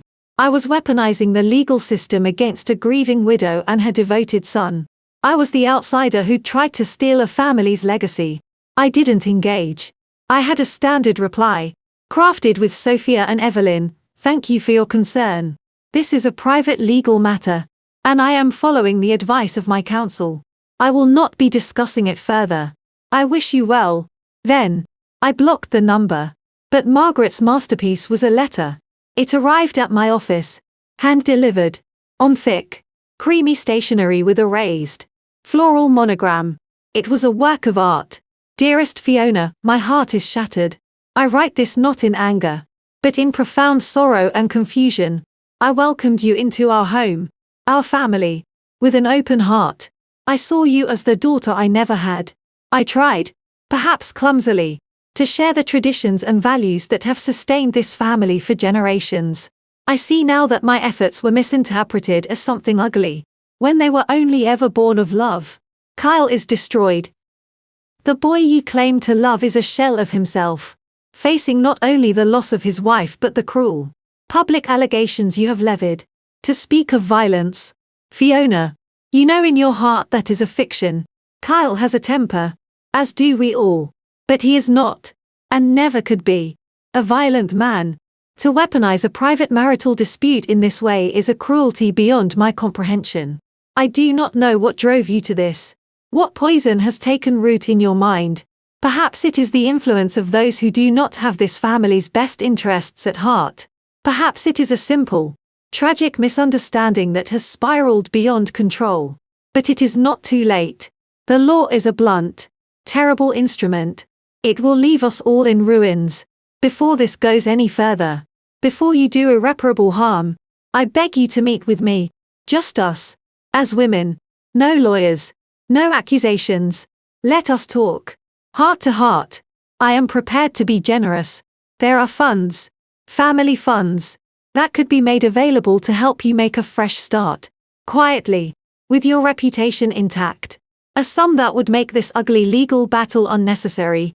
Think of your future, dear. Not the future your lawyers are painting, but a real future, free of this bitterness. With a heavy heart, Margaret, I read it twice. A cold smile touching my lips. The gaslighting was masterful. The faux concern, the rewriting of history, the subtle threat, your reputation, the bribe, family funds she likely didn't have, and the ever-present implication that I was a hysterical puppet of outside forces. She was good. She was very, very good. I scanned the letter and sent it to Evelyn and Sophia. Sophia's reply was instant, classic DARPA. Deny. Attack. Reverse perpetrator and victim. Textbook. The bribe is a nice touch. Desperate. Evelyn's came an hour later. Do not respond. This is a trap. Any meeting will be used to claim coercion or to extract a retraction. The offer of family funds is an admission of hidden assets. File it. It's gold. I filed it. In a folder labeled extortion attempts bribes. My countermove was quieter, but in its way, more devastating. I had one piece of leverage that wasn't strictly legal, but profoundly social. I composed a single, carefully worded email. I sent it to a select list, the head of the church vestry, the president of the garden club, the chair of the neighborhood association, and a few other pillars of Margaret's carefully curated social world. I did not accuse. I did not explain. I simply stated facts, and let them hang. Dear name, you may soon hear concerning rumors regarding my separation from Carl Carter and my departure from the home of Margaret Carter. I write to assure you that I am safe and well, and that this is a private family legal matter. Out of respect for the institutions you represent, I felt it prudent to share that my legal counsel has obtained court orders based on documented evidence. These include a temporary restraining order against Carl Carter due to substantiated threats and acts of intimidation, and a financial restraining order related to the mismanagement and potential dissipation of marital and family assets. I share this not to create discord, but in the interest of transparency. As Mrs. Carter has been actively involved in community organizations, I believe in full disclosure, especially where the stewardship of communal trust is concerned. I will not be commenting further on this matter. All future communications should be directed to my attorney, Evelyn Ross, whose details are below. Sincerely, Fiona. It was a grenade rolled gently into the middle of Margaret's perfectly manicured world. No accusations, just the cold, hard mention of court orders, substantiated threats, and mismanagement of assets. Within hours, the trickle of pleading messages to me stopped. The silence from that quarter was deafening. I could imagine the phone lines burning up between the other pillars of the community. The hushed, horrified conversations over tea. Margaret's social capital, the currency she valued above all else, was crashing. Then, the attack shifted. It came from Kyle's quarter, and it was messy, public, and self-destructive. My burner phone buzzed with a link from Sophia. It was a social media post. Kyle, clearly drunk, his face blotchy and tear-strewn on a live video, broadcasting from what looked like a bar. She took everything. Man, he was slurring. The camera wobbling. My wife. My life. Lied about me. Lied about my mom. They're taking her house. My dad's house. All over lies. Women. Man, you give them everything. And they take and then they destroy you. The comments were a mix of sympathy from his drinking buddies and horrified fascination from others. It was a car crash in real time. I felt nothing but a distant disgust. This was the masterpiece Margaret had created. A stunted, emotional leech who collapsed at the first real pressure. The video was taken down after an hour. But not before it was recorded, clipped, and circulated. Someone, I suspected Ben, though he never confirmed it, sent it to Kyle's HR department. The email, anonymous, simply said, "Thought you should be aware of the public conduct of one of your sales managers. Reflects poorly on the company." 2 days later, Kyle was placed on a mandatory, unpaid administrative leave pending an internal review. The official reason was conduct unbecoming, but the Vegas emails I'd alluded to were now almost certainly being scrutinized. His fortress of normalcy, his job, his reputation, was crumbling. It was in the midst of this chaos that Ben arrived. He called the burner phone. His voice a quiet, weary rumble. "Fiona. It's Ben. I'm in town. Can we talk?" We met in a neutral, noisy coffee shop downtown. He looked like his pictures, but more worn, with lines around his eyes that spoke of sun and worry, not Botox and bitterness. He wore flannel and jeans, and carried the scent of sawdust and rain. "I saw the video," he said, stirring his black coffee, not meeting my eye. "Kyle's spectacular meltdown. My mother must be having an aneurysm. She's trying a more subtle approach," I said. "Bribes and social sabotage." He snorted. "Sounds about right." The velvet glove over the iron fist. He finally looked at me. His eyes were Kyle's shade of blue. But where Kyle's were often shallow and shifting, Ben's were deep, tired, and startlingly direct. "You did it. You actually blew it all up." "I didn't have to blow much. The foundations were rotten." A faint smile touched his lips. "I tried to tell you she was ruthless. You also told me Kyle was her attack dog." The smile faded. "Is he? Still. He's on a leash. For now. The legal and professional consequences are a good deterrent. But the programming is deep." I studied him. "Why are you here, Ben?" "Not for a family reunion." He sighed. A long, heavy exhale. "No. Not for that." He pulled a folded envelope from his jacket and slid it across the table. "After you contacted me, I did some digging of my own. Had a friend at the county clerk's office pull some records. Our father's will was straightforward, but the probate was messy, and there was a second will." I went very still. "A second will? Drafted a year before he died. He'd been diagnosed. The cancer. He knew." Ben's voice was flat. "In that will, he left the house in a trust. A life estate for my mother. But upon her death, it was to be sold. And the proceeds split between me and Kyle. He also left me a separate, larger cash inheritance. He knew what she was like. He was trying to protect us, provide for me, and keep Kyle from being completely cut off." I opened the envelope. Inside were copies of documents. A will, indeed, signed and notarized, and a letter from a lawyer, dated just after Edward's death, to Margaret, stating that this will had been presented but that, as the surviving spouse and primary beneficiary of the earlier will, she was contesting it, claiming undue influence and lack of capacity. She fought it, I said. Understanding dawning. She invalidated it. She bullied the lawyer, a friend of Dad's who didn't want the scandal. She threatened to ruin him.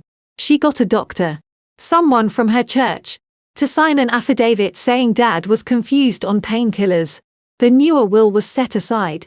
The old one stood. She got everything. Ben's knuckles were white where he gripped his coffee cup. The trust she talked about. The one for my education. That was the pittance she doled out from my own inheritance to keep me under her thumb. When I walked away from the rest, she kept it all. Every penny. And she's been burning through it ever since. Trying to prove that her way Her perfect, controlled life was the right one. The final piece of the puzzle clicked into place. The frantic financial moves, the raiding of investments, the hellic. It wasn't just about maintaining appearances. It was about proving a point. Proving that her way, the control, the manipulation, the subsuming of everyone's will to her own, was financially, socially, morally superior. And to do that, she had to spend every last cent of the legacy her husband had tried to use to break her grip. This changes everything, I said quietly. This is fraud. Contesting a valid will with a false affidavit. It's a nuclear bomb, Ben finished. And it's yours. Use it. I don't want the money. I never did. I just wanted out. But I'll be damned if I let her win. Not this time. Not after what she did to my father's last wishes. And what she's doing to you. He pushed the envelope closer to me. Just, don't let Kyle end up destitute in the gutter. Okay. He's an ass. And he's weak. But she made him that way. There's a scared kid in there somewhere who never learned how to be a man. I took the envelope. The weight of it, of the history and the hatred it contained, was immense. Thank you, Ben. He nodded. Stood up. Good luck, Fiona. I hope you burn it all down. He paused at the door, then turned back. And watch your back. When cornered, the nicest ones are the most dangerous. His warning proved prophetic faster than I could have imagined. The unraveling was accelerating. Margaret, isolated socially and now facing a legal threat of existential proportions with the emergence of the second will, grew desperate. And Kyle, unmoored, jobless, and publicly humiliated, broke. 3 nights after my meeting with Ben, I was in the safe house, reviewing Evelyn's latest draft of the settlement proposal. A security system, discreet but comprehensive, had been installed by Sophia's guy. Motion sensors, cameras at the door, the works. At 2:17 a.m., my phone buzzed, not with a call, but with a silent alert from the security app. Motion detected, front entry, camera feed, activated. I pulled up the feed on my laptop. The grainy night vision image showed a figure lurching up the corridor towards the apartment door. Kyle. He was disheveled, his shirt untucked, a bottle in one hand. He stopped at my door, swaying slightly, and stared at the peephole as if he could see through it. Then he began to pound on the door. The thuds muffled but vicious through the thick wood. Fiona, I know you're in there. Open the damn door. We need to talk. Open it. His voice was a ragged, drunken snarl. He kicked the door. A solid, jarring thump. My heart hammered. A cold, familiar fear rising. But it was quickly smothered by a colder rage. This was it. The attack dog. Off the leash. I watched the screen. I didn't move. You bitch. You ruined my life. You and your lies. Open this door or I'll break it down. He slammed his shoulder into it. The door, solid steel core, shuddered but held. He screamed, a wordless roar of frustration, and hammered on it again with his fists. I didn't hesitate. I picked up the dedicated 911 phone. I didn't just call. I activated the speaker and held it up towards the door, so the operator could hear the cacophony. 911. What's your emergency?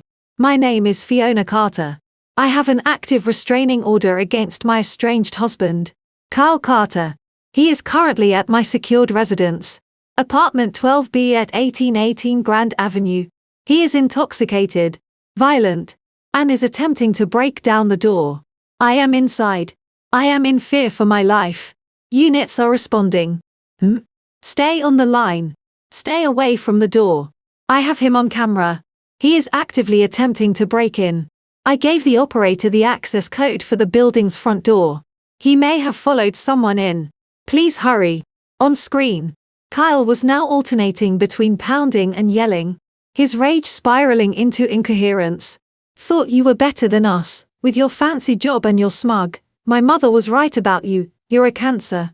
I should have. The sound of sirens, faint at first, then swelling, cut through his rant. He froze, his head cocked.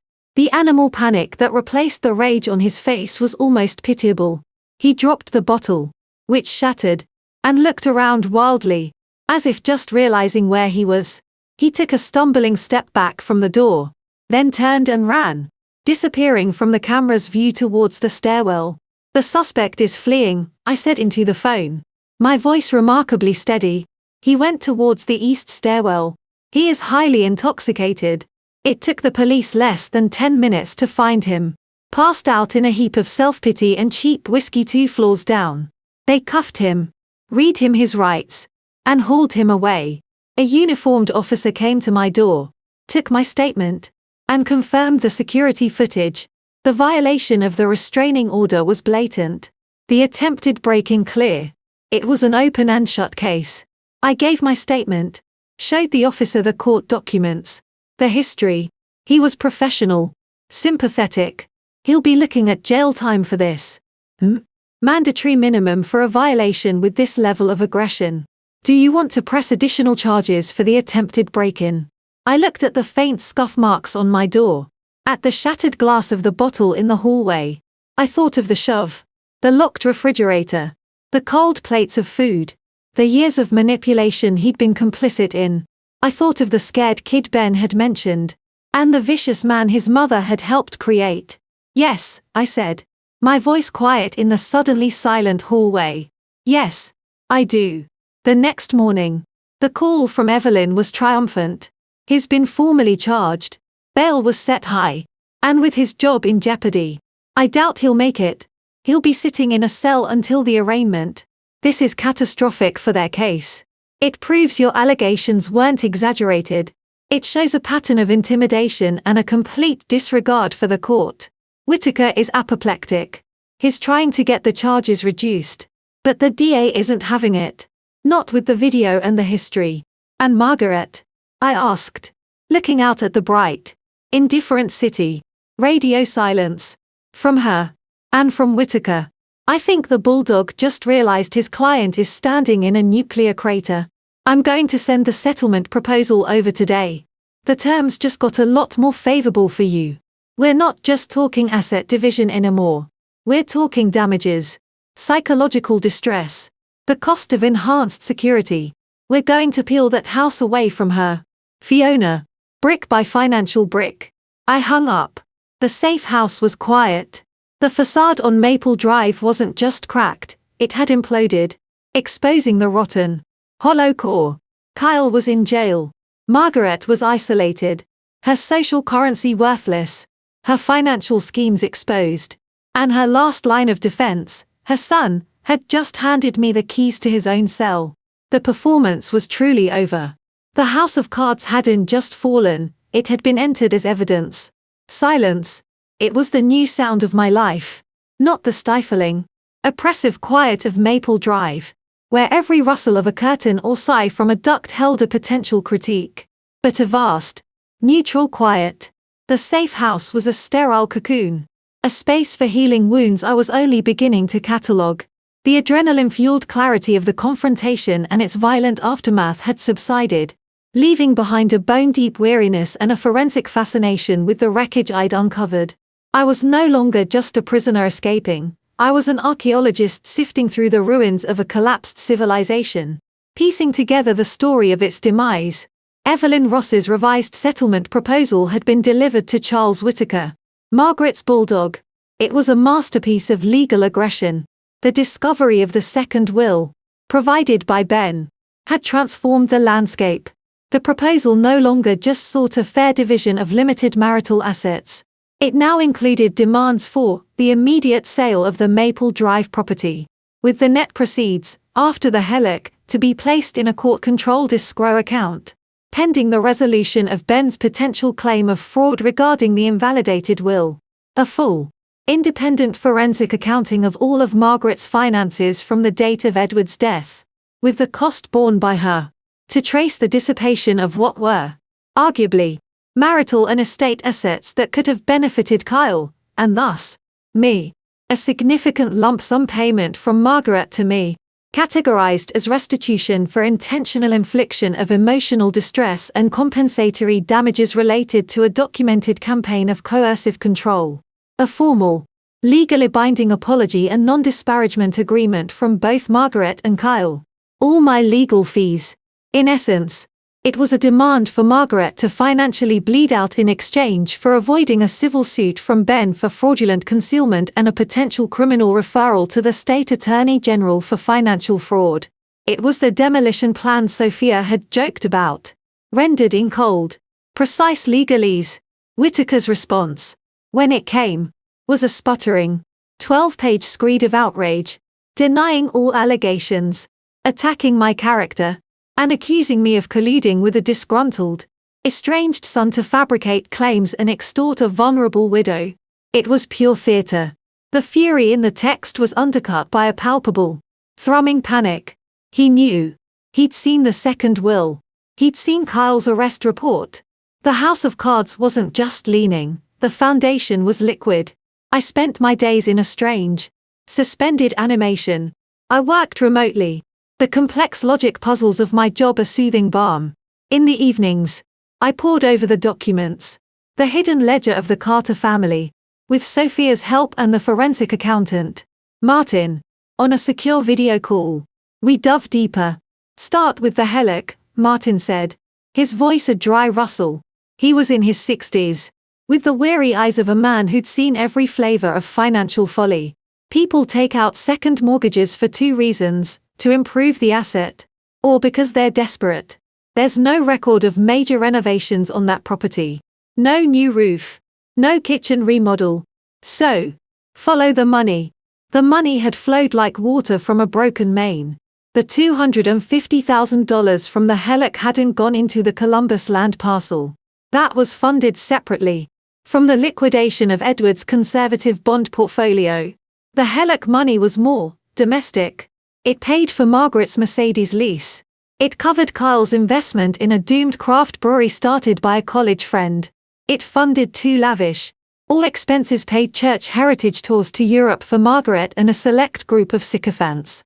It paid for the interior decorator who'd refreshed the living room with tastefully expensive, beige furniture a year after Edward's death.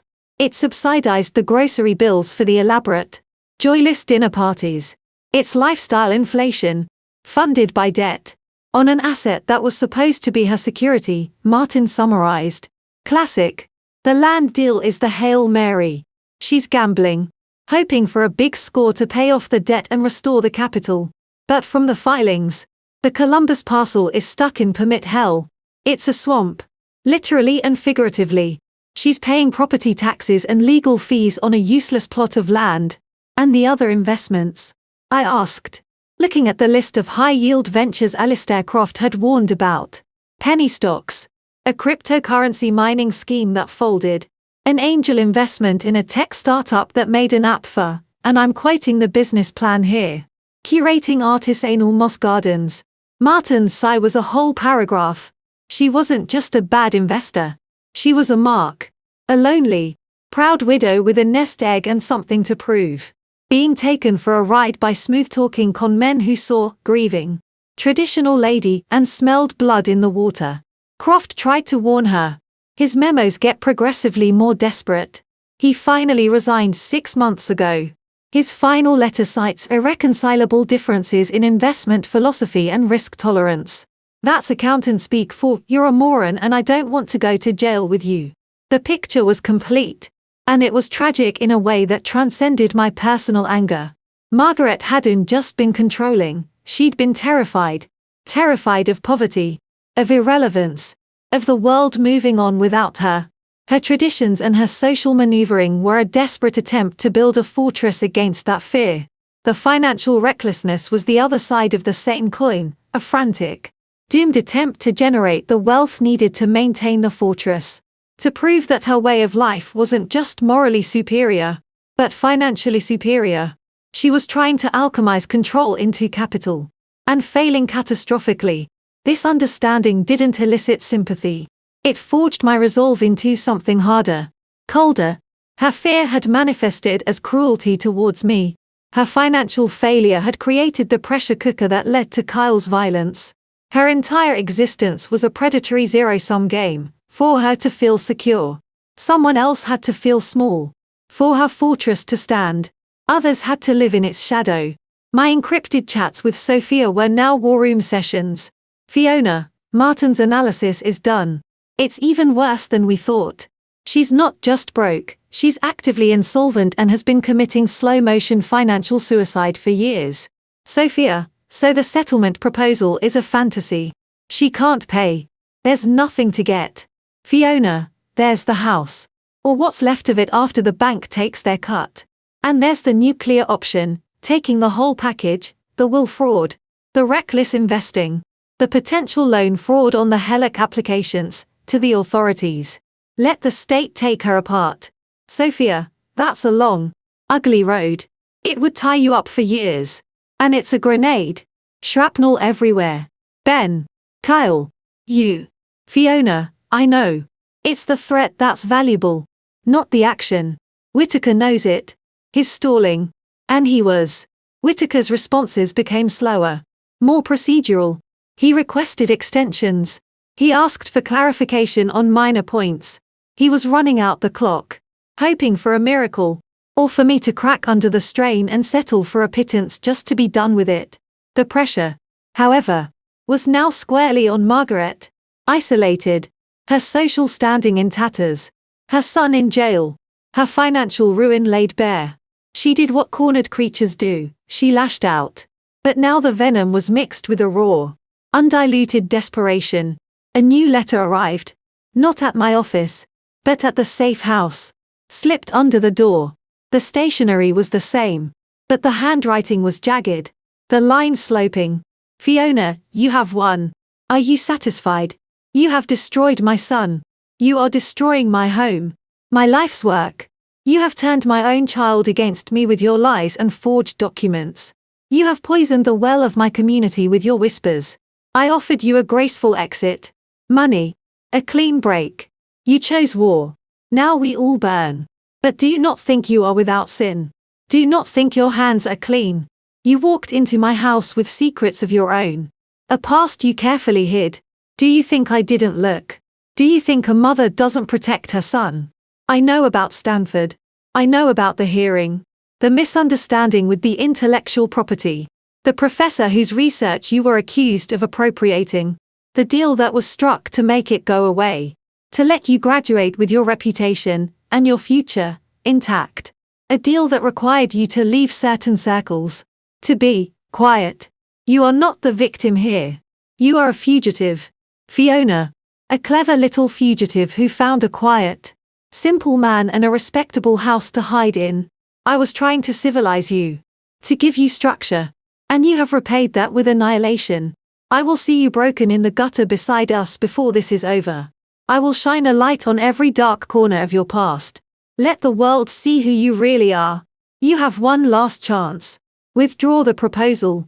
Drop the charges against Kyle. Sign a non-disclosure agreement. Walk away with nothing. As you came.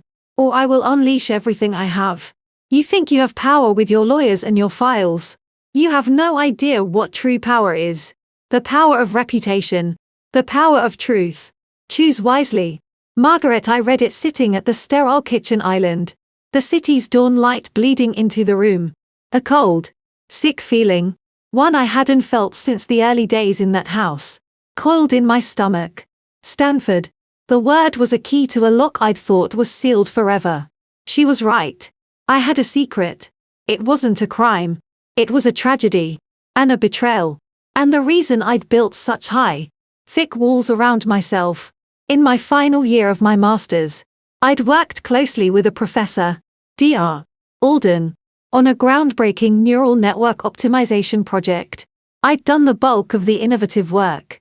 He'd taken the credit, publishing a paper under his name alone, with a meek acknowledgement of my research assistance.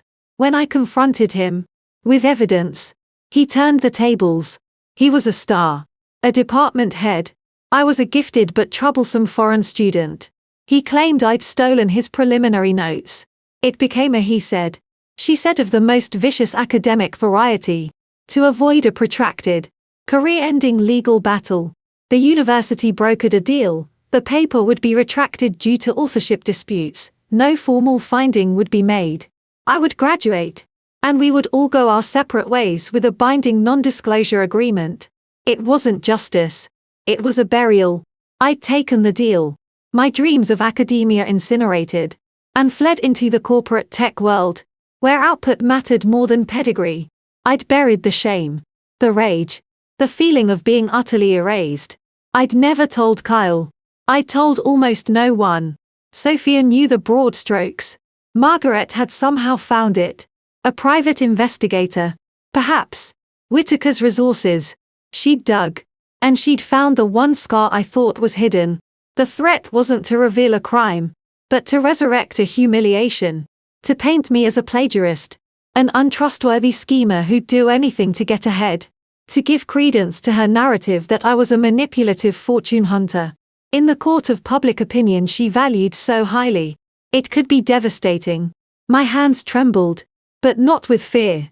With a white-hot, purifying anger. She had violated the last sanctuary, my past. She was trying to weaponize my deepest shame. I didn't respond to the letter. I scanned it. I sent it to Evelyn and Sophia. Evelyn's response was swift and fierce. This is witness intimidation and extortion. A crime. We're adding it to the file. It also proves her desperation. She's playing the last card in a rotten deck. Do not engage. Sophia's was more personal. That bitch. Okay. So she wants to play dirty with the past. Let's play. I've been doing some digging of my own. Professor Alden. He was forced into early retirement 2 years ago.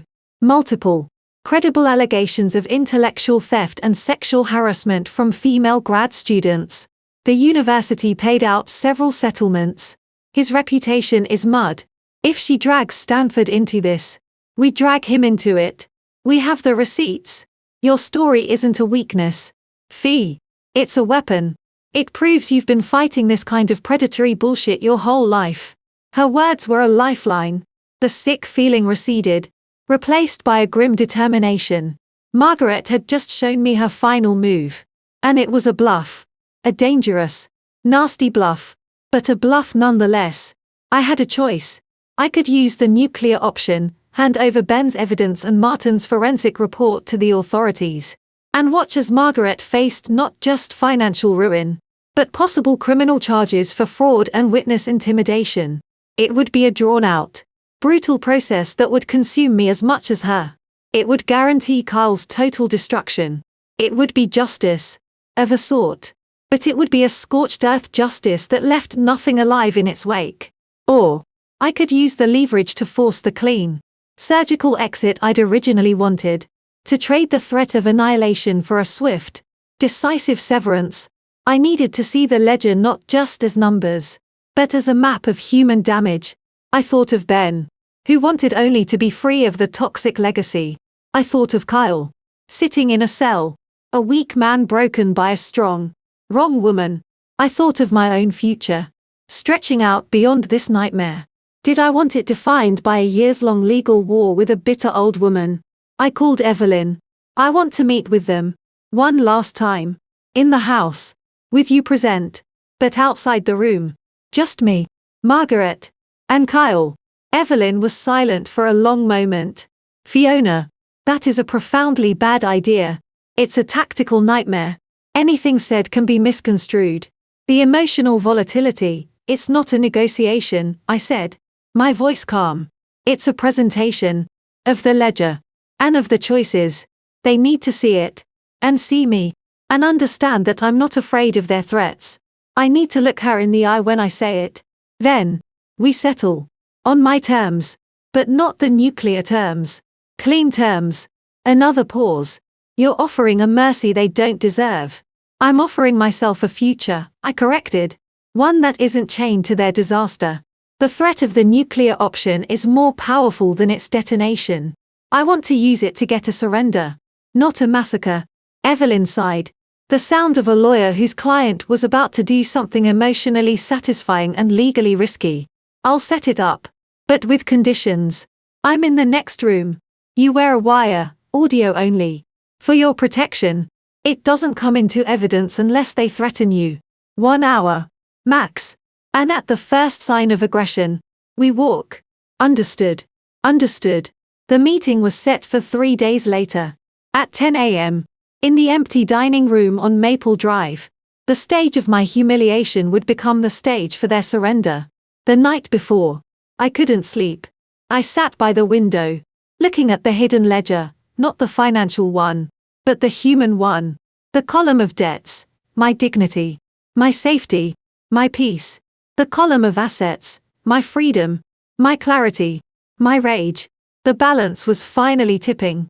Margaret's threat had been a shock, but it had also been a gift. It had shown me the true bottom of her ruthlessness, and in doing so, it had freed me from the last vestige of doubt, of wondering if I'd been too harsh, if there was a wounded soul beneath the cruelty. There was. It was a soul that fed on the wounds of others. I thought of the cold roast, the locked refrigerator, the sound of Kyle's shoulder hitting the door frame. I thought of Margaret's smug smile, and her letters dripping with poison and faux concern. I thought of the second will, a father's last, failed attempt to protect his sons from his wife's hunger. The ledger was clear. The debt was owed.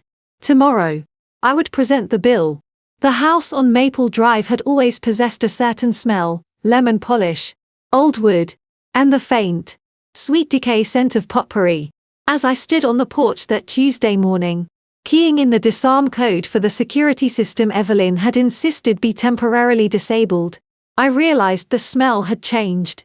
It was the same, but beneath it lay a new, acrid note, dust, neglect, and the unmistakable odor of defeat. I let myself in. The foyer was dim, the heavy damask curtains drawn against the weak November sun. The silence was no longer charged with expectation, it was hollow, a cavernous emptiness. I could see the ghost of my former self here, a silent figure gliding from kitchen to dining room, bearing plates. Today, I wore the dove grey suit again. My armor, my briefcase was in my hand. In my ear, a tiny, nearly invisible flesh-colored device transmitted audio to Evelyn, who waited in a black town car idling at the curb, a legal guardian angel with a smartphone and a direct line to 911. I didn't call out. I walked straight to the dining room. The stage was set, but the props were wrong. The heavy oak table, usually gleaming under the chandelier, was bare. No linen, no silver, no crystal, just vast, empty stretches of dark, polished wood. The sideboard was cleared of the ugly shepherdess and the silver service. The portraits of the ancestors seemed to stare down with a new expression, not stern pride, but grim curiosity. 2 chairs were pulled out, Margaret's at the head, and Kyle's to her right. A third chair, the small, plain one from the kitchen, was placed at the far foot of the table. Facing them, my old seat. A final, petty power play. They were already there. Margaret sat ramrod straight in her throne, dressed in a severe navy suit, her hair immaculate, her hands folded on the empty table before her. She looked like a deposed queen holding court in the ruins of her palace. Her face was a mask of pale, powdered composure, but her eyes were twin pools of frozen fury. Kyle sat slumped in his chair. He looked terrible. His suit was wrinkled, his face puffy and unshaven, dark smudges under his eyes. The cocky sales manager was gone, replaced by a hollowed-out boy awaiting sentencing. He wouldn't meet my gaze. He stared at the empty tabletop as if reading a terrible fate in the wood grain. I didn't sit in the small chair. I walked to the head of the table, stopped beside Margaret's chair, and placed my briefcase on the table with a soft, deliberate thud. The sound echoed in the silent room. I remained standing. Margaret. Kyle, I said, my voice neutral. A clinician beginning a consultation. Margaret's head swiveled slowly towards me. Her eyes traveled up the length of my frame, taking in the suit, the briefcase, my posture. A flicker of pure hatred, quickly veiled. Fiona. How theatrical of you to dress for the occasion. I suppose you think it makes you look powerful. It's not about looks, I said, unclipping the briefcase. It's about function. This is a business meeting. The business of ending this. Kyle flinched at the word ending but said nothing. Where is your attack dog? Margaret sneered, her gaze darting towards the hallway. Your lawyer. Too afraid to face us herself. Ms. Ross is outside. This isn't a legal negotiation. The legal offers have been made.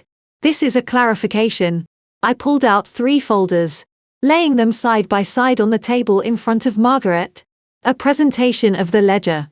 I have no interest in your forgeries and fantasies, she said. But her eyes were locked on the folders. They're not forgeries. And I think you're very interested. I tapped the first folder. This is the financial ledger. Prepared by Martin Greeley, forensic accountant. It details, with bank records and investment statements, the dissipation of approximately $875,000 in assets since Edward's death, the liquidation of the bond portfolio, the $250,000 HELOC on this house, of which approximately $220,000 has been spent on non-essential lifestyle expenses and failed ventures, the Columbus land parcel, currently valued at roughly half what you paid, with annual carrying costs of $15,000, the artisanal Mossap, the penny stocks, the craft brewery. I looked at Kyle. Your investment? Gone. Kyle's shoulders hunched further. A low, pained sound escaped him. It's lies, Margaret hissed. A twisted narrative. I managed our finances prudently. The markets have been volatile. Markets didn't lease a Mercedes. Margaret, I interrupted calmly. Markets didn't take a church group to Tuscany. Your financial advisor, Alistair Croft, resigned in protest. His memos are in the appendix. He calls your strategy reckless and self-destructive. He warned you repeatedly. You didn't listen. You were gambling. And you lost. Her composure cracked. A faint, mottled red bloomed on her throat. How dare you judge me? You have no concept of the pressures, the obligations of maintaining a family's position. I have a concept of bankruptcy, I said. Which is where you are. This house. This symbol of everything. It's a liability. The bank owns more of it than you do. You are, for all intents and purposes, broke. The word, broke, hung in the air. It was the ultimate obscenity in her world. She recoiled as if slapped. I moved to the second folder. This is the legal ledger. It contains the second will drafted by Edward Carter, signed and notarized, leaving the house in a trust for his sons and a separate inheritance to Ben.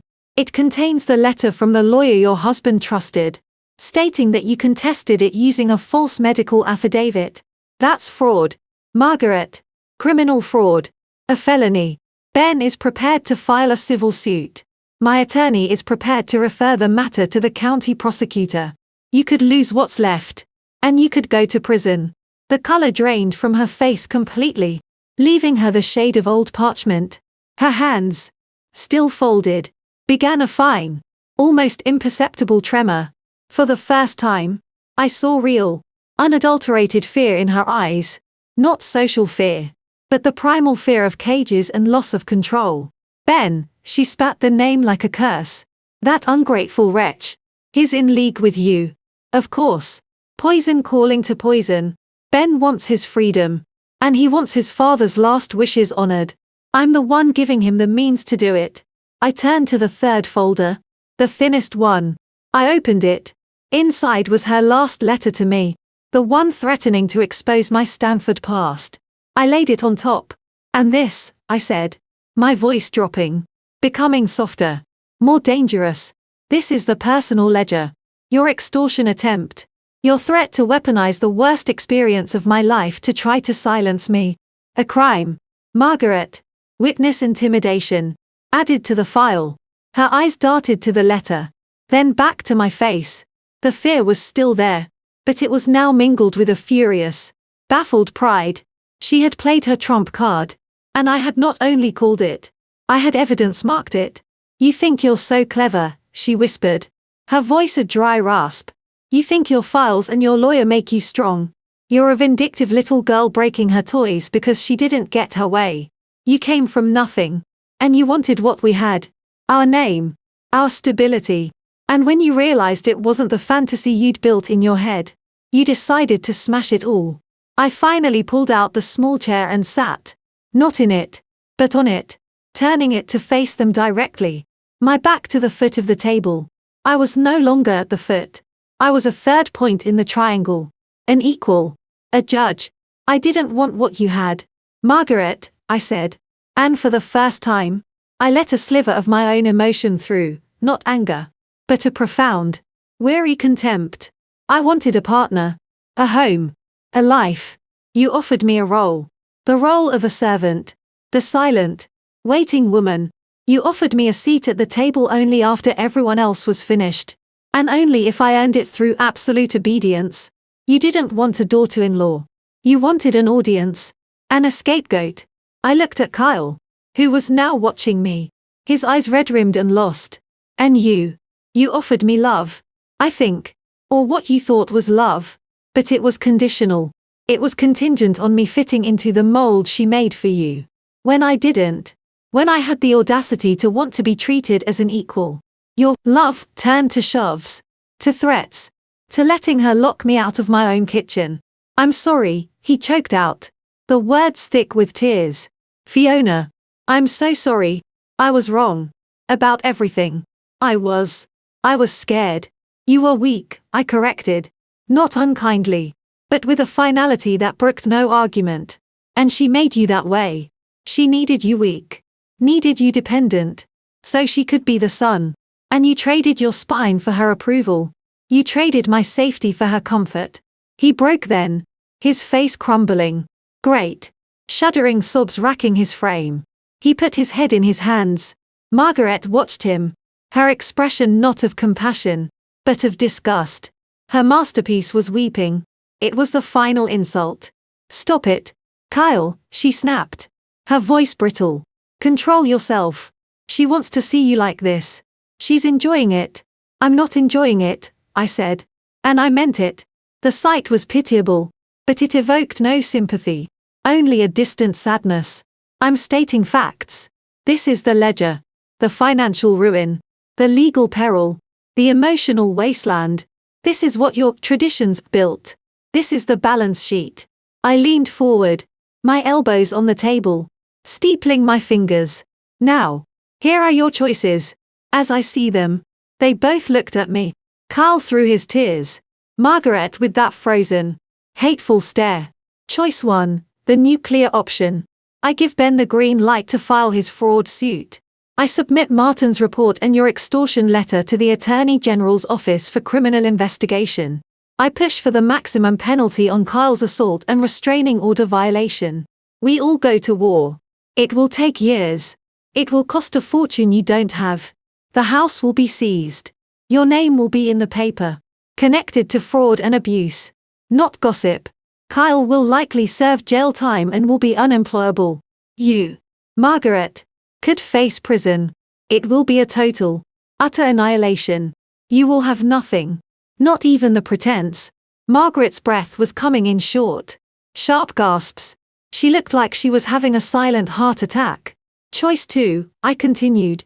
My voice cool and clear. Surrender. You accept Evelyn Ross's settlement proposal. With the following modifications, which I am prepared to make as a gesture to end this cleanly. I held up a finger. 1. The house is sold. The bank is paid. Any remaining equity, which will be minimal, is split between you and Kyle. I waive any claim to it. 2. You sign a legally binding affidavit acknowledging the existence of Edward's second will and the circumstances of its suppression. This affidavit will be held by Ben's lawyer. He will not file suit unless you violate the terms of our agreement.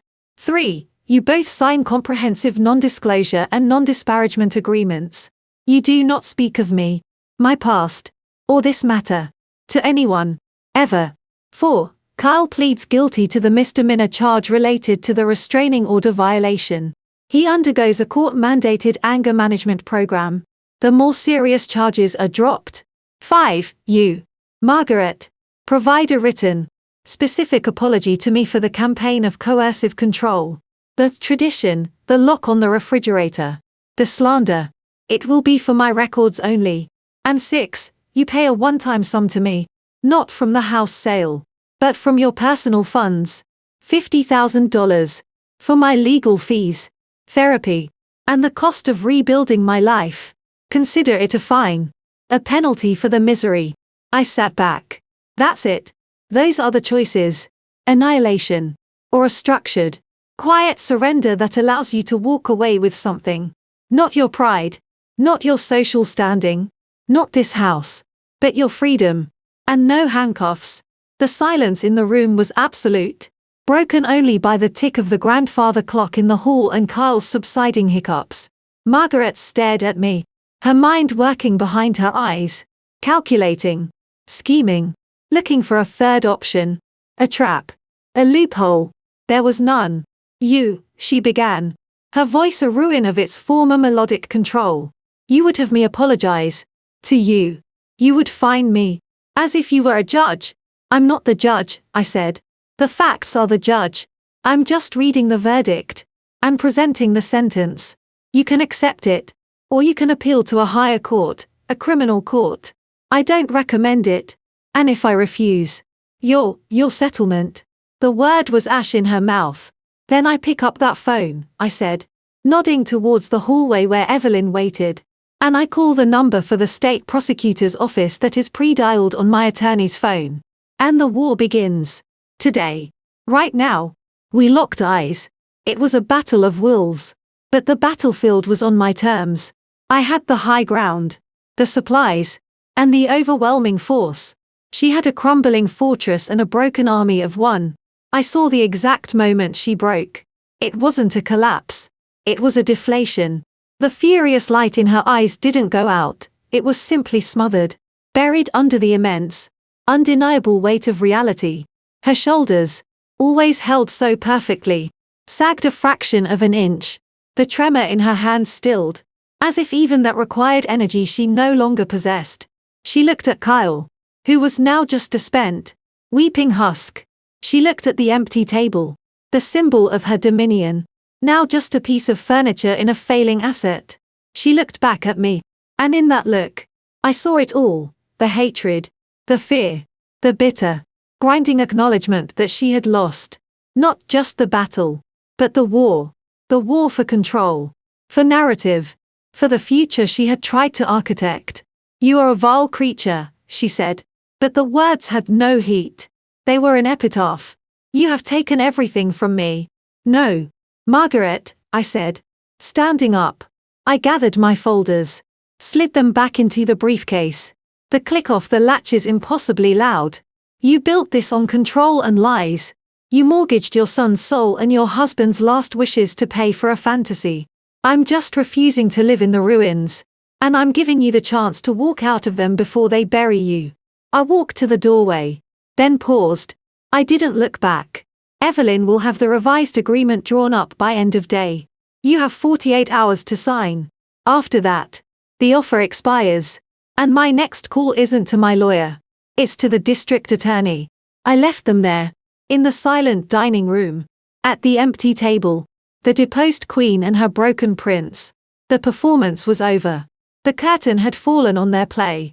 As I walked down the hall, I heard it, a sound that was neither a shout nor a sob, but a roar, animal keen of pure, undiluted anguish. It was Margaret, the sound of a world ending.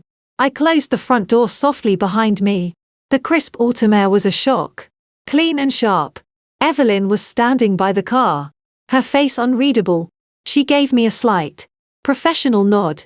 It's done, I said, my voice steady. We got in the car. As we pulled away from the curb, I took one last look at the Colonial on Maple Drive. It looked smaller, just a house, a beige box with a for sale sign in its future and secrets rotting in its bones. I had come for a seat at the table. They had offered me the last seat. After the scraps. Now, there was no table, no scraps, just the clean, hard surface of the truth. And the consequences. Finally, being served. The agreement was signed. The signatures, Margaret's a spidery, furious scrawl, Kyle's a shaky, defeated line, were affixed to the documents in Evelyn Ross's sun-drenched conference room 46 hours after our meeting in the empty dining room. There was no ceremony. I was not present. Evelyn handled the exchange. A clinical transfer of legal instruments that formalized a surrender. The affidavit regarding Edward's second will was signed and sealed. to be held in perpetuity by a third-party escrow agent. The non-disclosure and non-disparagement agreements were executed. Instructions for the sale of the Maple Drive property were initiated. A cashier's check for $50,000, drawn from what I suspected was the last of Margaret's liquid resources, was handed over. Kyle, through his lawyer, entered a guilty plea to a single misdemeanor count of violating a protective order. The more serious charges were dropped. The sentence was 1 year of probation, mandatory completion of a state-certified anger management program, and 100 hours of community service. No jail time. A wrist slap, but one that would remain on his record. A permanent, public smudge. Margaret's written apology arrived via Evelyn a week later. It was a single paragraph, devoid of the florid prose of her earlier letters. It was stark, specific, and utterly devoid of contrition, which somehow made it more honest. I, Margaret Carter, acknowledge that my insistence on the dining tradition requiring Fiona Carter to wait to eat was intentionally demeaning and exercised as a form of control. I acknowledge I placed a lock on the household refrigerator to restrict her access to food. I acknowledge I engaged in a pattern of criticism and social manipulation designed to undermine her autonomy within the home. These actions were wrong. It wasn't forgiveness she was offering, it was a receipt, an admission of facts for the ledger. I filed it away in the same folder as her threatening letter. The book was balanced. The machinery of unwinding a life, once set in motion, clanked forward with a grim, impersonal efficiency. I gave a month's notice at my job, not because of the scandal, which remained, thanks to the NDAs, a tightly contained rumor, but because the city, the state, held too many ghosts. I needed distance. A headhunter, alerted by Sophia, connected me with a rising tech firm in Seattle. The interview process was conducted over secure video lines. They were impressed with my portfolio, my clear-eyed analysis of complex systems. They didn't ask about my personal life. They offered a senior architect position with a significant signing bonus and a view of Puget Sound. I accepted. The sale of the Maple Drive house was a quiet, dismal affair. The listing, handled by a discreet broker, touted its classic charm and prime location, omitting its history of silent wars. It sold quickly, for less than Margaret had hoped, after the bank took its pound of flesh for the Hellock. The closing statement showed a net profit of $18 for 37.12. Half, as per the agreement, was wired to Kyle. The other half went to Margaret. It was a pittance. A down payment on a one-bedroom apartment in a less prestigious suburb, or a few months of her old lifestyle. The choice was hers. I didn't care. I heard snippets, through the opaque grapevine that survived even NDAs. Margaret had retreated almost completely. She resigned from her church committees, citing health reasons. The garden club meetings went on without her. She was seen occasionally at the grocery store, a pinched, diminished figure moving quickly through the aisles, avoiding eye contact. The fortress had fallen, and the queen had become a hermit in a small rental. Her court disbanded, her treasury empty. Kyle's fate was messier. He completed the anger management course, a series of sessions he reportedly endured with sullen resentment. His company, Drayton Corp., upon concluding their internal review, did not fire him. They restructured his position, offering a lateral move to a junior account management role in a satellite office 2 hours away, with a substantial pay cut. It was a professional exile. He took it. He had to. Rumor had it he moved into a studio apartment near the new office. He was alone. I didn't know if Margaret visited, or if he visited her. Their dynamic, severed from the physical locus of the house and the role I had played as a common enemy, was a mystery I had no desire to solve. Ben called me once, after the sale was final. His voice was light, almost cheerful, a stark contrast to the weary man in the coffee shop. "It's done," he said. "The affidavit is locked in a vault. I'll never use it, but knowing it's there, and that she knows it's there, that's enough." "Thank you, Fiona. You gave me the key," I said. "Thank you. Nah. You had the guts to turn the key. I just knew where the lock was." He paused. I'm selling my share of the nothing that was left. Using it to expand the workshop. Got an order for a custom guitar from a musician I actually admire. First time? That's great. Ben. Really? Yeah. It feels clean. You take care of yourself. Okay. Don't let the bastards get you down. You're good at not letting that happen. We said goodbye. I doubted we'd speak again. Our alliance was born of mutual siege. And the siege was lifted. My own departure was a quiet, private affair.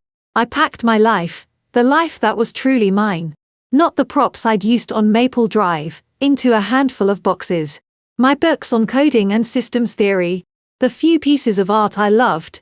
Bold and modern and utterly unlike the dreary landscapes in Margaret's house. My favorite skillet.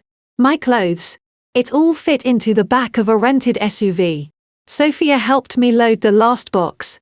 End of an era, she said. Slamming the tailgate shut. She pulled me into a fierce, brief hug. The shitty, fucked up era. I couldn't have done it without you, I said. My voice muffled against her shoulder. It was the truest thing I knew. Yes, you could have, she said, releasing me. Her eyes sharp. But it would have been harder and lonelier. My job was just to be the voice in your ear telling you you weren't crazy. You did all the heavy lifting. She grinned. Now go build something that doesn't require debugging someone else's pathological code. I drove west. The 3-day journey was a meditation. The flat, endless fields of Ohio gave way to the rolling hills of Indiana. The vast plains of the Dakotas. The looming, majestic tyranny of the Rockies.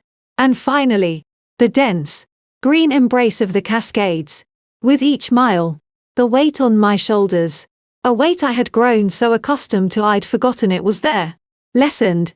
By the time I saw the shimmering, gunmetal gray of Puget Sound and the Space Needle silhouette of Seattle, I felt light, unmoored, but purposefully so. The new company was everything I needed. The work was challenging, collaborative, respectful. My colleagues were smart, curious, and mindlessly normal. My apartment was a modern, airy loft in a bustling neighborhood. It had large windows, no damask curtains in sight, and a kitchen I could cook in whenever I damn well pleased. The first night, I made myself a stir-fry, garlic and chili flakes in abundance, and ate it standing at the kitchen island, watching the ferries glide across the sound. The silence was my own. Weeks bled into months. Fall in Seattle was a soft, rainy sigh. I built a new routine. Work. Long walks along the waterfront. Exploring the city's labyrinth of bookstores and coffee shops. I started seeing a therapist. A no-nonsense woman named Dr. Vance who specialized in trauma and coercive control. We didn't just talk about Margaret and Kyle. We talked about Stanford. About my father's quiet expectations. My mother's fierce protection. About why I was so good at identifying broken systems. And so slow to flee them. It was hard, messy work. Some days I left her office feeling raw and scraped out. Other days, I felt a centimeter taller. One rainy Tuesday evening in late January, my personal phone buzzed with an unknown number. A 614 area code. Ohio. My stomach did a familiar, unpleasant clench. I let it go to voicemail. An hour later, curious, I listened. The voice was young, female, trembling with nervous energy. Hi, my name is Chloe. Chloe Ridley. I'm so sorry to bother you. I found your contact through, it's complicated. I was hoping to talk to you about Carl Carter. I've been seeing him for a few months. Anne, some things have happened. A friend said you might understand. You don't have to call back. I had to try. I played the message again. Chloe Ridley. The name meant nothing. Some things have happened. The euphemism was a universe of dread. I saw her. A phantom, younger than me. Perhaps more naive. Drawn in by Kyle's weathered, wounded charm. His tales of the horrible ex-wife who'd destroyed his life. I saw the cycle beginning again. The love bombing. The gradual isolation. The first flash of temper blamed on stress. The erosion. I felt a surge of nausea. Followed by a colder, more familiar resolve. I would not be pulled back into his orbit. But this woman, she was reaching out a hand from the edge of the quicksand I'd escaped. I didn't call her back. Calling her could be construed as contact, as harassment. Instead, I composed an email. I used a new, anonymous account. I was careful. So careful. Chloe, I received your message. I cannot and will not discuss my personal history or engage in any communication about Kyle Carter, as I am bound by a legal agreement. However, I can provide you with public information that you may find relevant to your personal safety and decision-making. Attached, you will find 1. A copy of the public docket for the case State of Ohio v. Kyle Carter, Case No. CR 2025-045321. From Hamilton County Municipal Court. It details the charges and final disposition related to violation of a protective order. 2. A list of local resources, including the National Domestic Violence Hotline and the Ohio Domestic Violence Network, which can provide confidential support and safety planning. I strongly encourage you to prioritize your own well-being and to trust your instincts. If something feels wrong, it likely is. Please do not reply to this address. It will not be monitored. I wish you safety and clarity. I attached the documents. The docket was dry. Factual. The 9/11 call. The arrest at my apartment building. The guilty plea. It told its own story. I sent the email. I then deleted the account. It was a message in a bottle, tossed into a digital sea. I had no way of knowing if she got it, or what she did with it. But I had done my part. I had passed on the warning, as Ben had once, in his way, passed one on to me. I had broken the silence. Spring came to Seattle, tentative and bright. I celebrated my birthday alone, buying myself an expensive bottle of wine and a novel, feeling not lonely, but peacefully self-contained. I had dinner with a few colleagues. Easy, laughing conversations about work and movies.